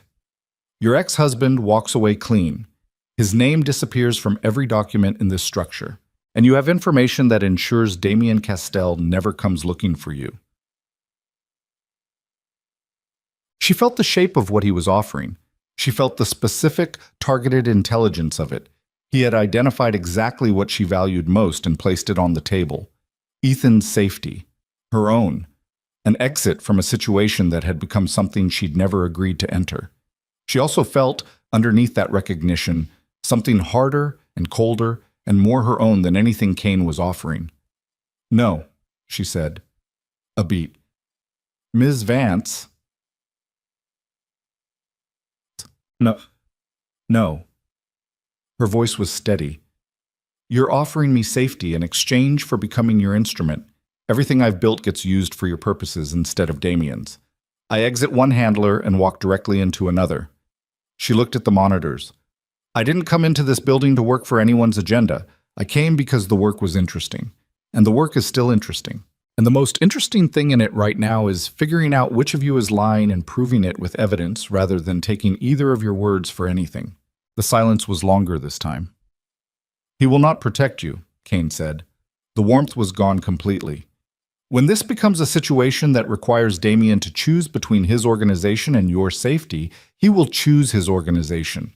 He has done it before. I have watched him do it. It is the only consistent thing about him." "Maybe," Marisol said. "That's a risk I'll manage myself." She hung up. She had the encrypted drive in her hand before the call had been over for 10 seconds. She plugged it in. She began compressing and transferring the full documentation package. Everything she'd built, every source file, every analytical output, the Cayman account records, the signature comparison, all of it. It would take 4 minutes to transfer. She watched the progress bar and listened for the elevator, and thought with the white, pressurized clarity of a person who had just made an irreversible choice and was not second-guessing it. The elevator opened at 3 minutes 40 seconds. Damien came through the door and looked at the screen. He saw the transfer in progress. He looked at her. Victor called you, he said. Yes. What did he say? He told me the Cayman account is yours, that he built his operation using your hidden capital as the seed investment, that the theft was his recovery of proceeds you owed him. She kept her eyes on his. He also told me that Marcus is Carla's nephew and has been flagging my queries to a secondary alert system you don't know about. Something moved through Damien's face, fast, barely visible, but real. Marcus. That's what he said. Damien turned. Marcus was in the doorway. He had come up behind Damien, quiet as always, his broad frame filling the frame. His face doing that watchful stillness that Marisol now understood had never been professional discretion. It had been monitoring. Marcus, Damien said. His voice was very quiet. Marcus said nothing for a moment, then, Mr. Castell. His voice was flat, professional to the end. I want you to know I didn't tell him anything about her work. I only flagged the access patterns. That was the arrangement. The arrangement with Victor. With my aunt, and through her, yes. A pause. I didn't know what he was going to do with it. But you flagged it. Yes. The word sat in the room.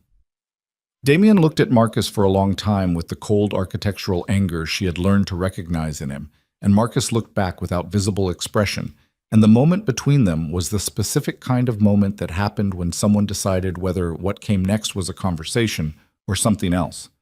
Get out of this building, Damien said, quietly, completely. Don't come back. Marcus left. His footsteps were as quiet going out as they had been coming in. Damien turned back to Marisol. He looked at the transfer bar, which was at 91%. He looked at the encrypted drive. He looked at her. The account? He said. The Cayman account with your signature. I found it at 417. She held his gaze. I need you to tell me right now whether that signature is real. He looked at her for a long moment. She watched his face do something she hadn't seen it do before. Not the compression of feeling, not the controlled presentation of a man managing his image.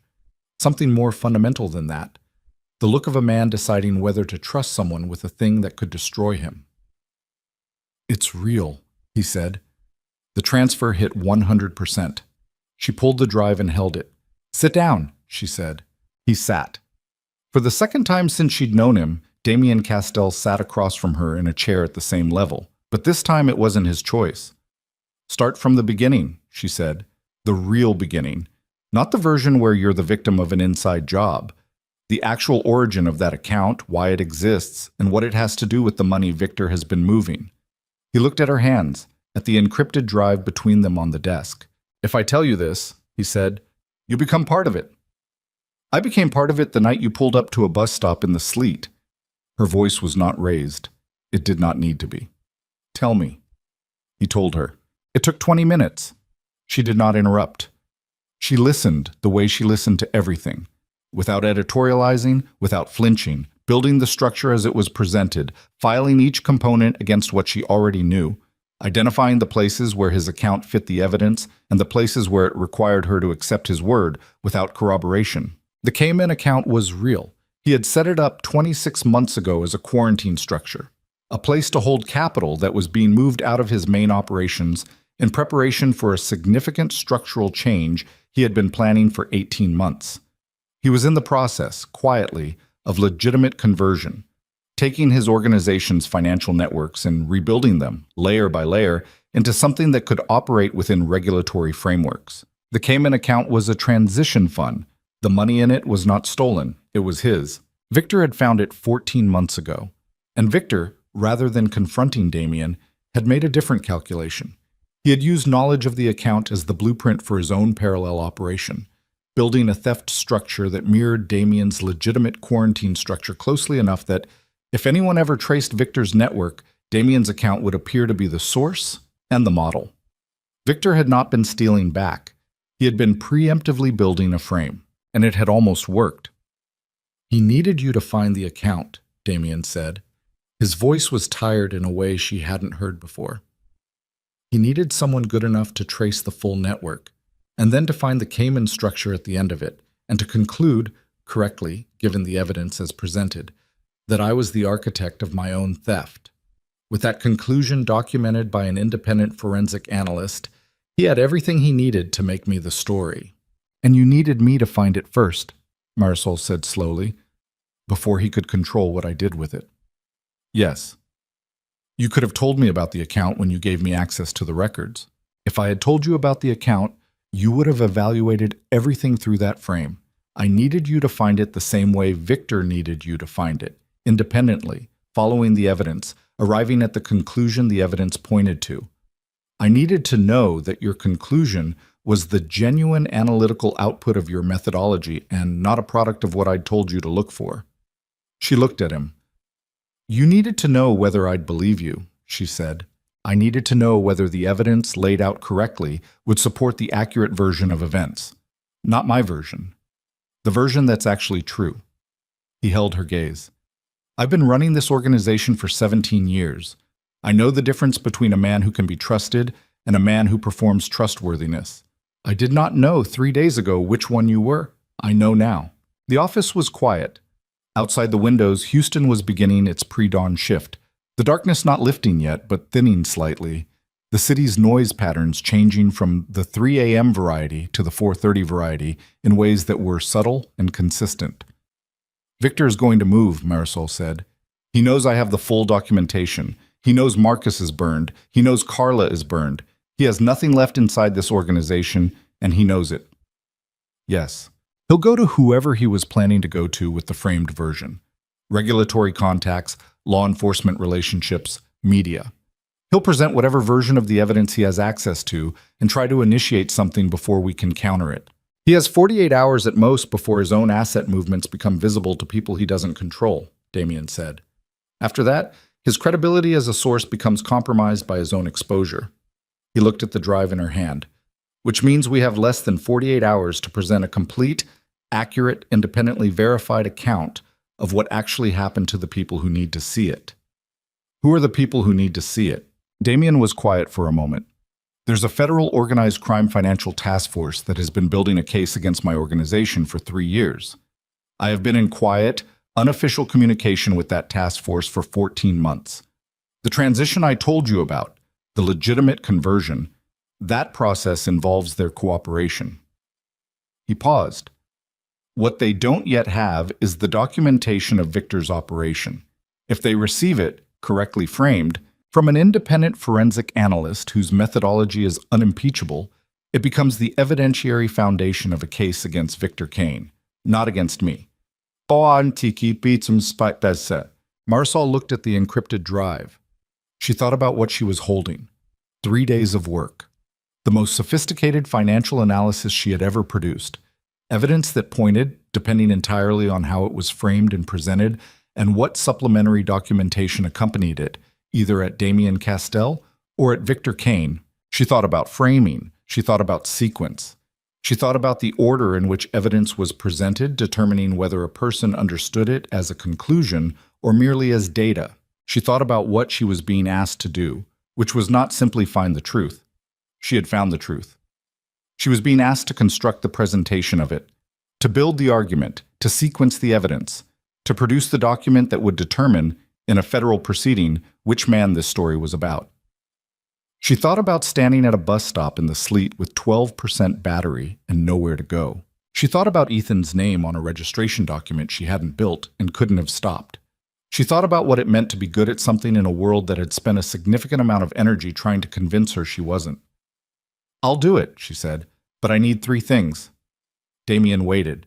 Ethan's name is removed from every document in Victor's structure before anything is submitted. Completely. I don't care how it's done. I don't want to know the mechanics, but his name does not appear in any filing. Agreed. The task force gets the complete documentation. Not a curated version. Not the version that makes you look cleanest. Everything I found, including the Cayman account and your signature, with your explanation attached and supported by whatever corroborating evidence you have for the legitimate conversion. She held his gaze. If they're going to cooperate with you, they need the actual picture. He held her gaze. Agreed. And when this is over, she stopped. Started again. Victor Kane used Ethan as a pawn. He built a frame around someone who had no idea it was happening and no capacity to defend himself from it. I want Ethan to know that. Not for me. Not in a way that connects to any of this. But I want him to know, at some point, what was done in his proximity and who it was done by. Because I spent 7 years married to a man who made me feel insufficient, and it turns out he spent the same 7 years being someone else's convenient fool, and there's something in that that I need accounted for, even if I can never explain why. The office was very still. Damien looked at her for a long moment. Then he said, "That I can arrange." She nodded. She looked at the drive. She looked at the monitors. She looked at the window where the sky was doing its very early, very tentative movement towards something other than dark. "I need a secure workspace," she said. "Better than this. And I need access to your documentation of the conversion process, everything you've produced in 14 months of communication with the task force. And I need coffee. A lot of it." Damien stood. "The 41st floor has a conference room I don't use. It has better screens and a direct secure line to our legal team." He was already moving toward the door. "I'll have someone bring coffee." "Not Marcus," she said. "Not Marcus," he agreed. She pulled the drive and her notes and followed him to the elevator. In the elevator, going up, she stood on one side and he stood on the other, and neither of them spoke. The city outside the glass shaft was enormous and indifferent and burning with its customary conviction. She looked at it and felt the particular quality of a person who has made a decision that cannot be unmade, a decision that changed not just what came next, but what everything before it had been building toward, and she breathed through it, and she did not look away. The doors opened on 41. She stepped out. Her phone, the personal one, 4 days into a new charging cycle, buzzed once on her hip. She looked at it. It was a news alert from the Houston Business Chronicle, time-stamped 4:58 a.m. Breaking. Federal agents execute search warrant at Ardent Capital offices. Senior VP Ethan Mercer among those questioned. Sources indicate financial fraud investigation. She stared at the screen. Victor Kane had not waited 48 hours.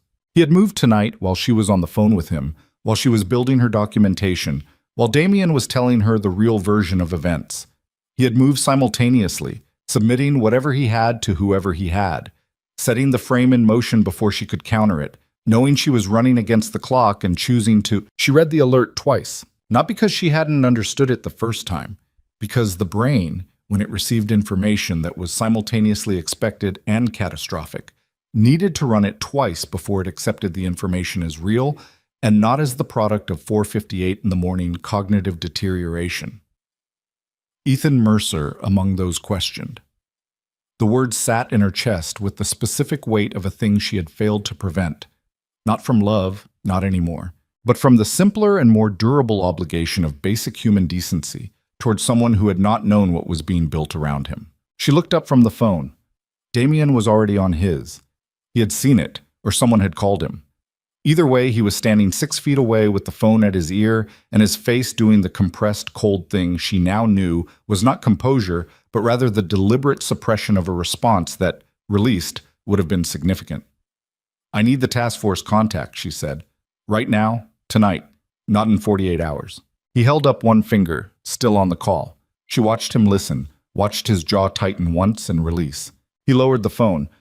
Victor submitted a partial evidentiary package to the FBI's Financial Crimes Division at 4:31 this morning. He submitted it through a former federal prosecutor he's maintained a relationship with for 6 years. The package includes transaction records from the subsidiary network, the Gray Line employment files, and a summary document attributing the architecture of the entire operation to Ethan Mercer, acting as a front for my organization. Mas Sobishwem Ochendes. He paused. The summary document does not mention Victor Kane. Of course it doesn't. She was already moving toward the conference room. How partial is the package? It's missing the collection account, the Cayman structure. He followed her. He didn't include his own fingerprints, because he needs the Cayman account to be found independently by the investigation, not submitted by him. If the investigators find it themselves, it looks like discovery. If he submits it, it looks like misdirection. She pushed into the conference room and went straight to the main terminal. He's smart. He submitted enough to start the investigation and left the most incriminating piece for the investigators to find on their own, in the sequence he's arranged for them to find it, which leads them to the account with my signature. Which, without your explanation and the corroborating documentation of the conversion process, reads exactly the way he needs it to read. She pulled up the terminal. I need a secure uplink to whoever you've been talking to at the task force, right now, before the FBI's Financial Crimes Division gets 20 feet deeper into that package.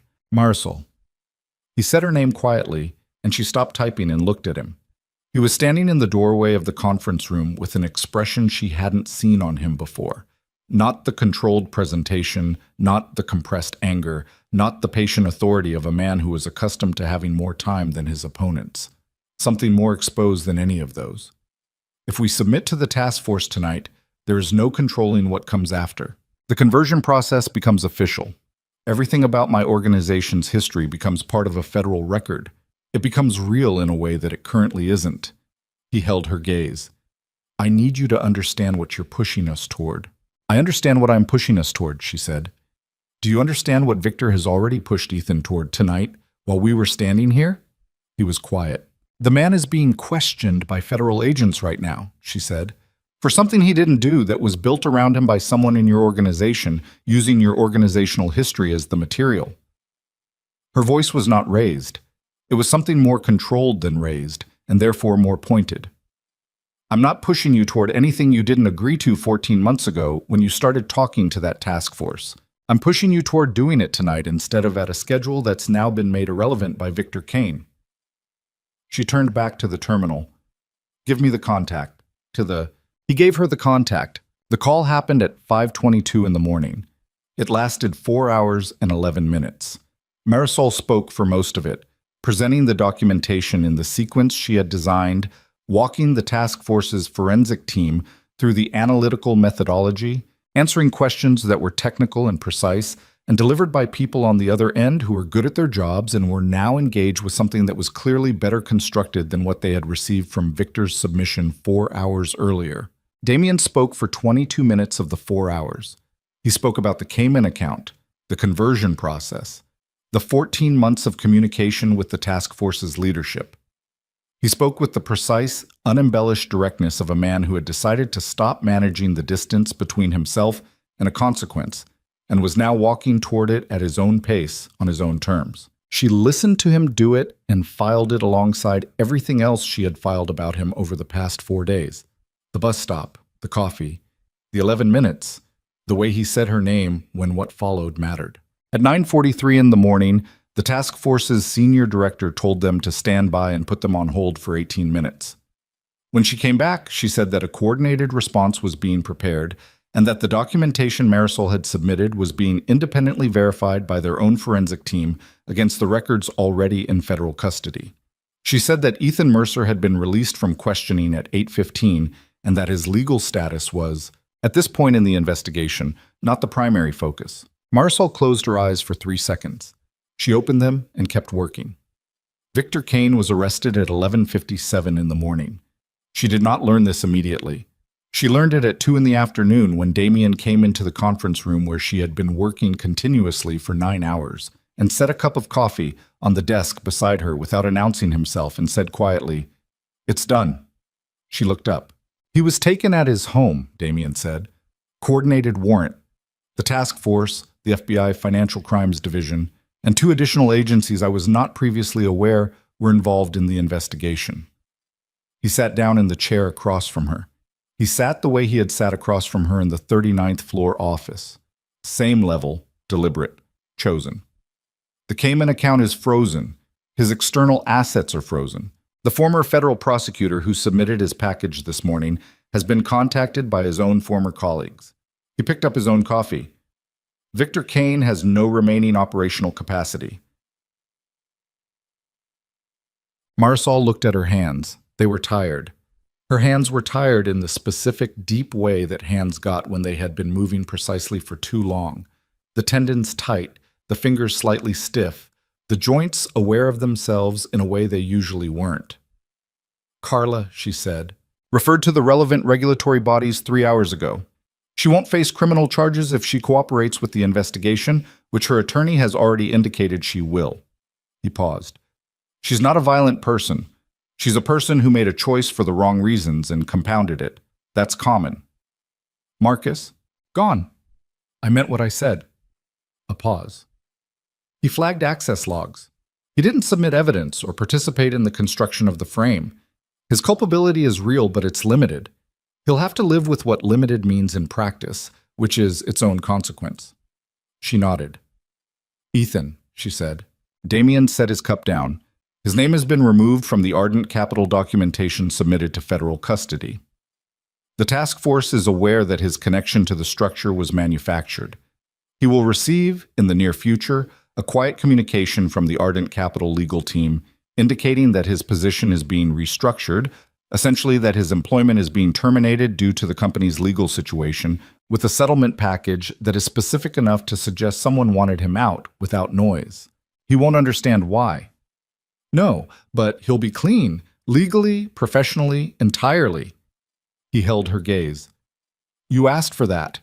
I said I'd arrange it. It's arranged. She nodded again.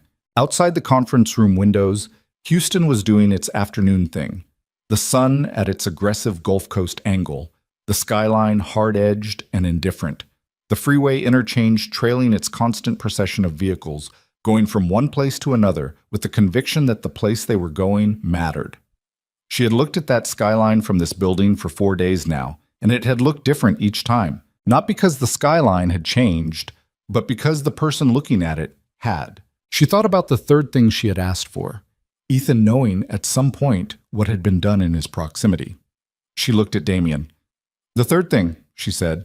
He met her eyes. Ethan Mercer received an anonymous document package at his home address at approximately 10 o'clock this morning. The package contains a summary, not the full investigation documents, not anything that connects to you or to this organization, of Victor Kane's use of his employment history as a structural element in a financial fraud. It explains, in plain language, that his Ardent Capital promotion was engineered by Kane as part of a deliberate setup. It names Kane. It explains what was done. It does not explain by whom the document was prepared or delivered. She was quiet for a moment. How did you have time to arrange that? I had it prepared 48 hours ago, when I understood where this was going. A pause. It was a contingency. I wasn't certain I'd use it. What made you certain? He looked at her steadily. You asked me to.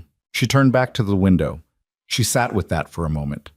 Sat with the specific, not entirely comfortable feeling of having asked for something and received it.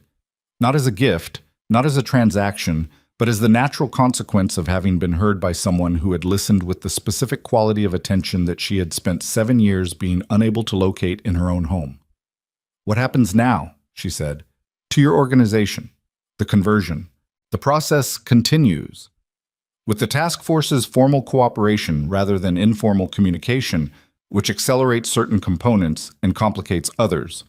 He turned his coffee cup slightly on the desk. A small movement. Several things I have been operating will need to be restructured or discontinued. There will be a period of significant adjustment. And your people, the ones who aren't Victor and Carla, most of them will make the adjustment. Some of them won't. The ones who won't will leave. He looked at the cup, then up at her. I've known for some time that this transition would cost me things I'd built. That's what transitions cost. You sound like you've made peace with it. I've made a decision about it, he said. Peace is something else. Peace takes longer. She understood that. She understood it with the part of her that was still processing, somewhere beneath the 9 hours of sustained forensic work and the 4-day compression of an entire life rearrangement, what had happened to her own constructed version of things. The 7 years, the Sunday weigh-ins, the dinners she'd stopped going to. The way she'd learned to make herself smaller by such gradual degrees that she hadn't noticed, until she was standing at a bus stop in the sleet, that she had nearly disappeared. She had not disappeared. She was, in fact, sitting in a 41st floor conference room, having just spent 9 hours producing the most significant forensic work of her career, under conditions that would have destroyed most people's ability to think, and the work was good. She knew it was good the way she knew when analysis was accurate, not from external confirmation, but from the internal clarity of a methodology that had been applied honestly to evidence that had been gathered carefully. The work was good, and it was hers. I want to renegotiate my contract, she said. Damien looked at her. The terms you offered in the SUV were appropriate for a woman you'd just pulled off a bus stop who had nowhere to go and no leverage, she said. That's not the current situation. She held his gaze. I want a formal role with defined scope, defined authority, and compensation that reflects what I've actually demonstrated I can do. I want it in writing, reviewed by a lawyer who is not yours. She paused. And I want it to reflect the legitimate version of this organization, going forward, not the other version. A silence settled. It was not a hostile silence. It was the silence of two people who were looking at each other across a desk and recognizing with the specific clarity that came from having been through something that burned away the unnecessary that they were not going to perform a version of this moment for anyone's benefit. Those are reasonable terms, Damien said. I know they are. Something happened at the corner of his mouth. Small. Not a smile exactly, but the precursor to one, the acknowledgement of a smile before the full commitment to it. I'll have the legal team prepare a draft. Your legal team or a neutral party? A neutral party, he said, with the same precursor expression. Obviously, she nodded. She turned back to the terminal and began the process of organizing and archiving the final documentation. Clean copies, source files, the complete analytical record of 4 days that had started at a bus stop and ended with the collapse of a 22-month criminal construction. She worked for another hour. Damien stayed in the room, on his phone, managing the downstream consequences of a morning that had been, by any measure, extraordinary. They did not speak much. They didn't need to.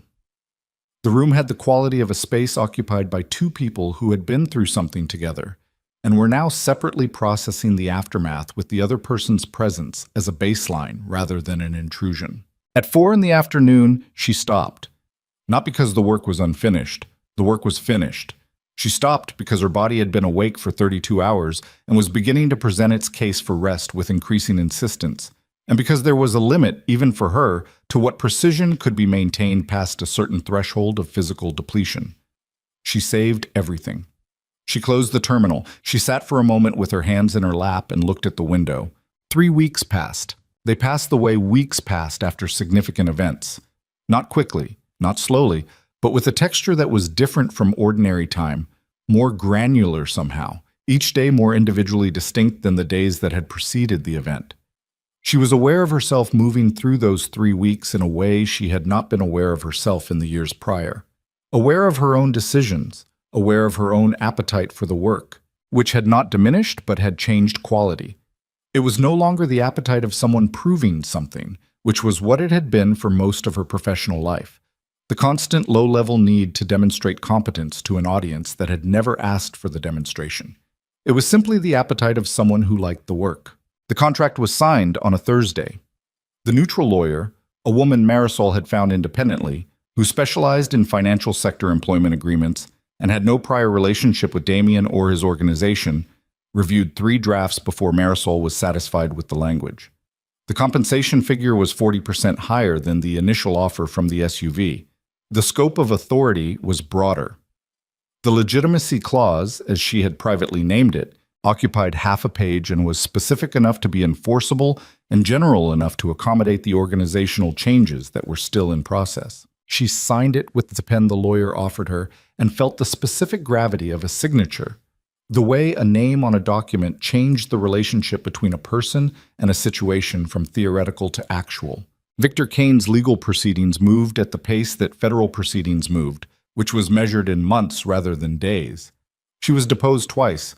The depositions were long and technical, and she answered every question with the same careful precision she brought to her analysis.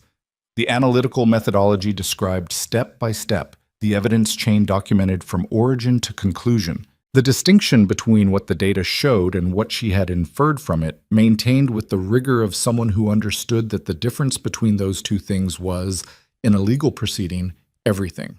The task force's senior director called her after the second deposition to tell her that the evidentiary foundation she had produced was, in the director's assessment, the most methodologically rigorous independent forensic analysis her team had encountered in 11 years of financial crime work.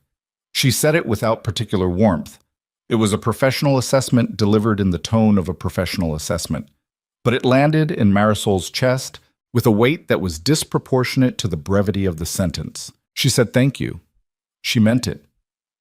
Ethan called her once. She had not expected the call, and she did not know until she saw his name on her personal phone. The old contact entry, still there, which said E. Mercer, and had been there for 9 years through 2 phone upgrades because deleting it had seemed at various times either unnecessary or like a declaration she wasn't ready to make. She did not know until she saw it whether she would answer. She answered. He said her name with the specific uncertainty of someone who had not been certain she would pick up. She could hear it, the half-breath before her name, the slight drop in pitch that meant he'd prepared for the call to go to voicemail and was now reorienting to a live conversation. Ethan, she said. A pause. I got a package, he said. A few weeks ago, someone sent me a document about Victor Kane, about Ardent Capital. Another pause. About what he did. I heard about that, she said carefully. Did you? He stopped. Were you involved in any of this? She thought about the honest answer. She thought about what the honest answer contained and what it would cost him to receive it, and what it would cost her to give it, and what either of those costs was worth, measured against the simpler and more durable value of a conversation that was real rather than managed. I was working a forensic case, she said. I found things. Some of those things involved your situation. I made sure that what I found was used accurately. She paused. That's as specific as I can be. The silence on his end was the silence of a man processing a version of events that was, for the first time, scaled correctly. Not himself at the center of it, not the story he'd told himself about his own ascent, but a picture in which he had been peripheral, used, a prop in someone else's architecture. I'm sorry, he said finally. Not for the Ardent Capital thing. The word carried more history than that. She could hear it, the weight under it, all the Sunday mornings, all the careful cruelties that hadn't announced themselves as cruelties, all the years of incremental diminishment that he might or might not have the self-awareness to fully account for, but that he was, in this moment, gesturing toward with the limited vocabulary available to a man who was not accustomed to apology. She sat with it. I know, she said. She did not say it was fine. It was not fine. She did not say she forgave him, because forgiveness was not something she'd arrived at yet, and she was not going to perform it for his comfort. She said, I know, because she did know. She knew that he meant it, in the partial, imperfect way that people meant things, when they were looking at their own behavior from the outside for the first time and finding it smaller than they'd thought. And she knew also that the meaning of it did not retroactively repair anything. Meaning was not repair. Meaning was just meaning. Take care of yourself, she said. She ended the call. She sat for a moment with the phone in her hand and the old contact entry on the screen, and then she went into her contacts and changed the name from E. Mercer to Ethan, and put the phone down and did not think about it again that day. The steakhouse dinner happened on a Thursday evening in late November, 6 weeks after Victor's arrest.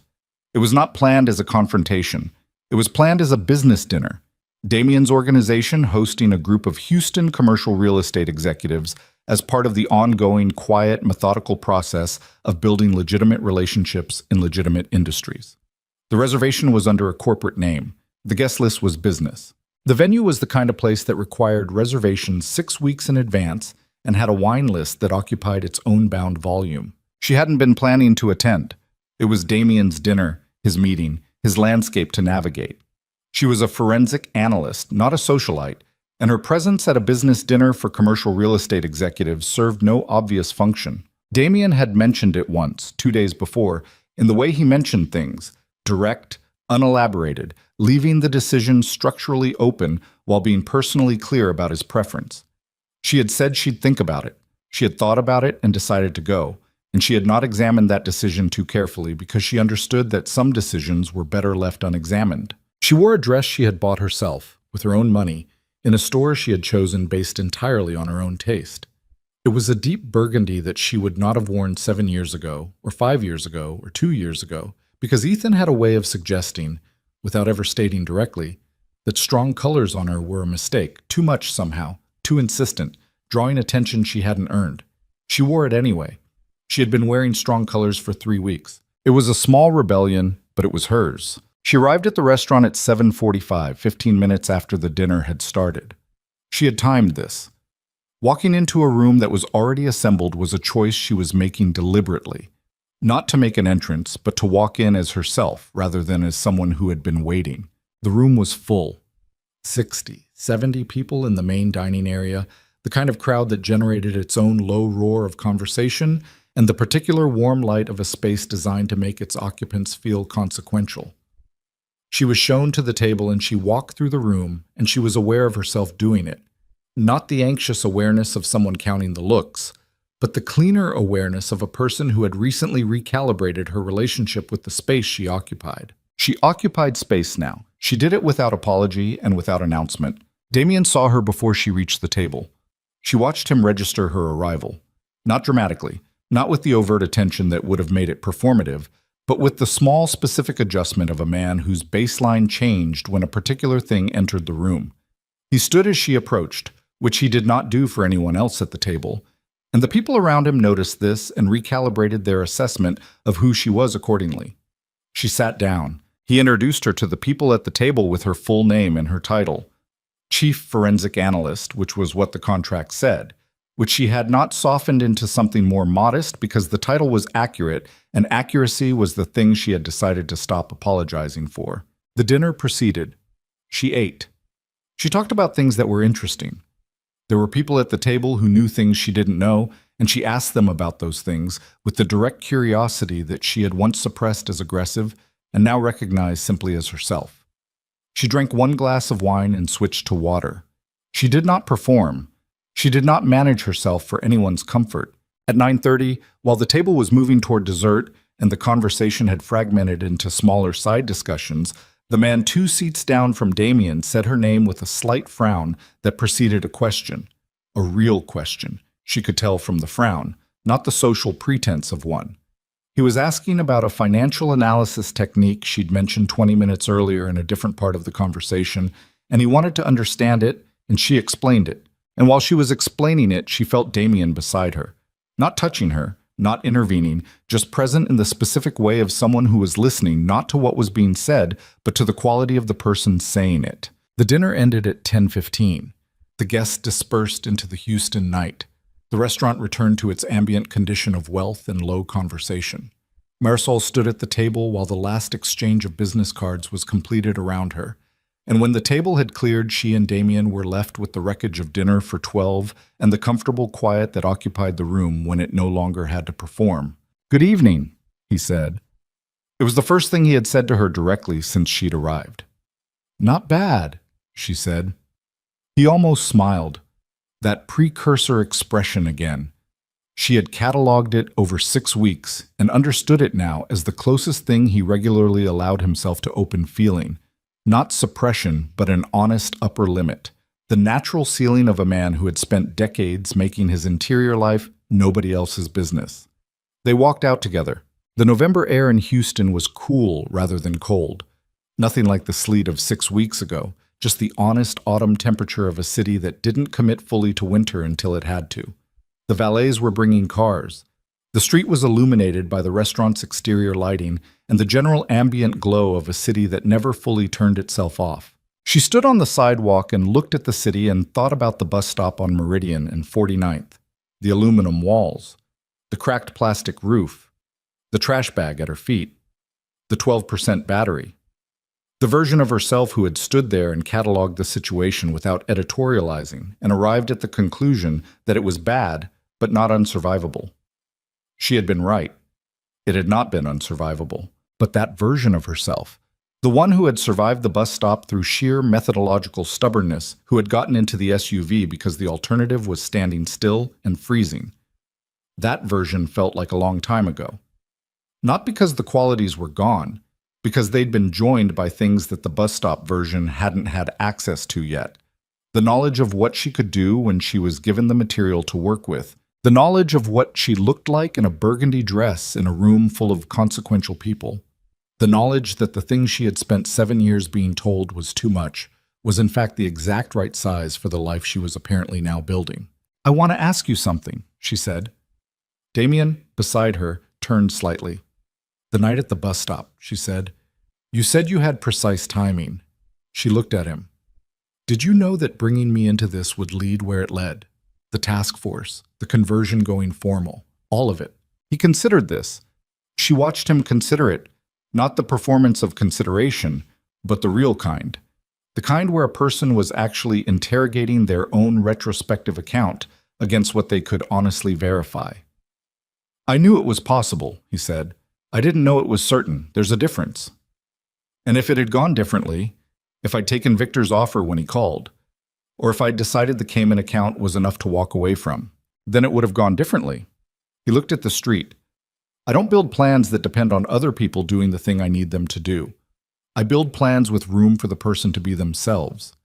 He paused. You were yourself. It went this way. She looked at the street too. That's either very wise or very convenient, she said. Most wise things are convenient for someone, he said.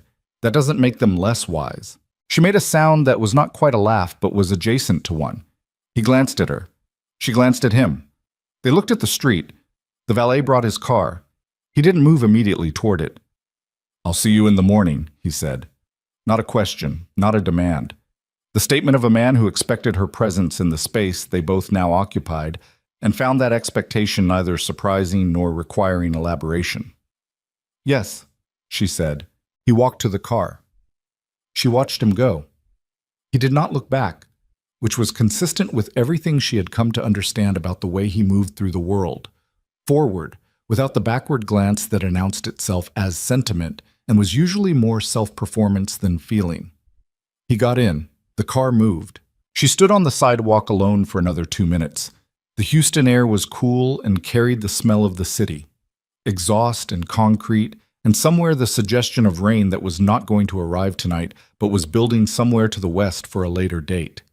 She stood in it and breathed it and felt the specific, undramatic quality of a moment that was not a climax and not a resolution, but simply the authentic texture of a life that was actually being lived. She had arrived in Damien Castell's world with nothing she'd chosen to bring.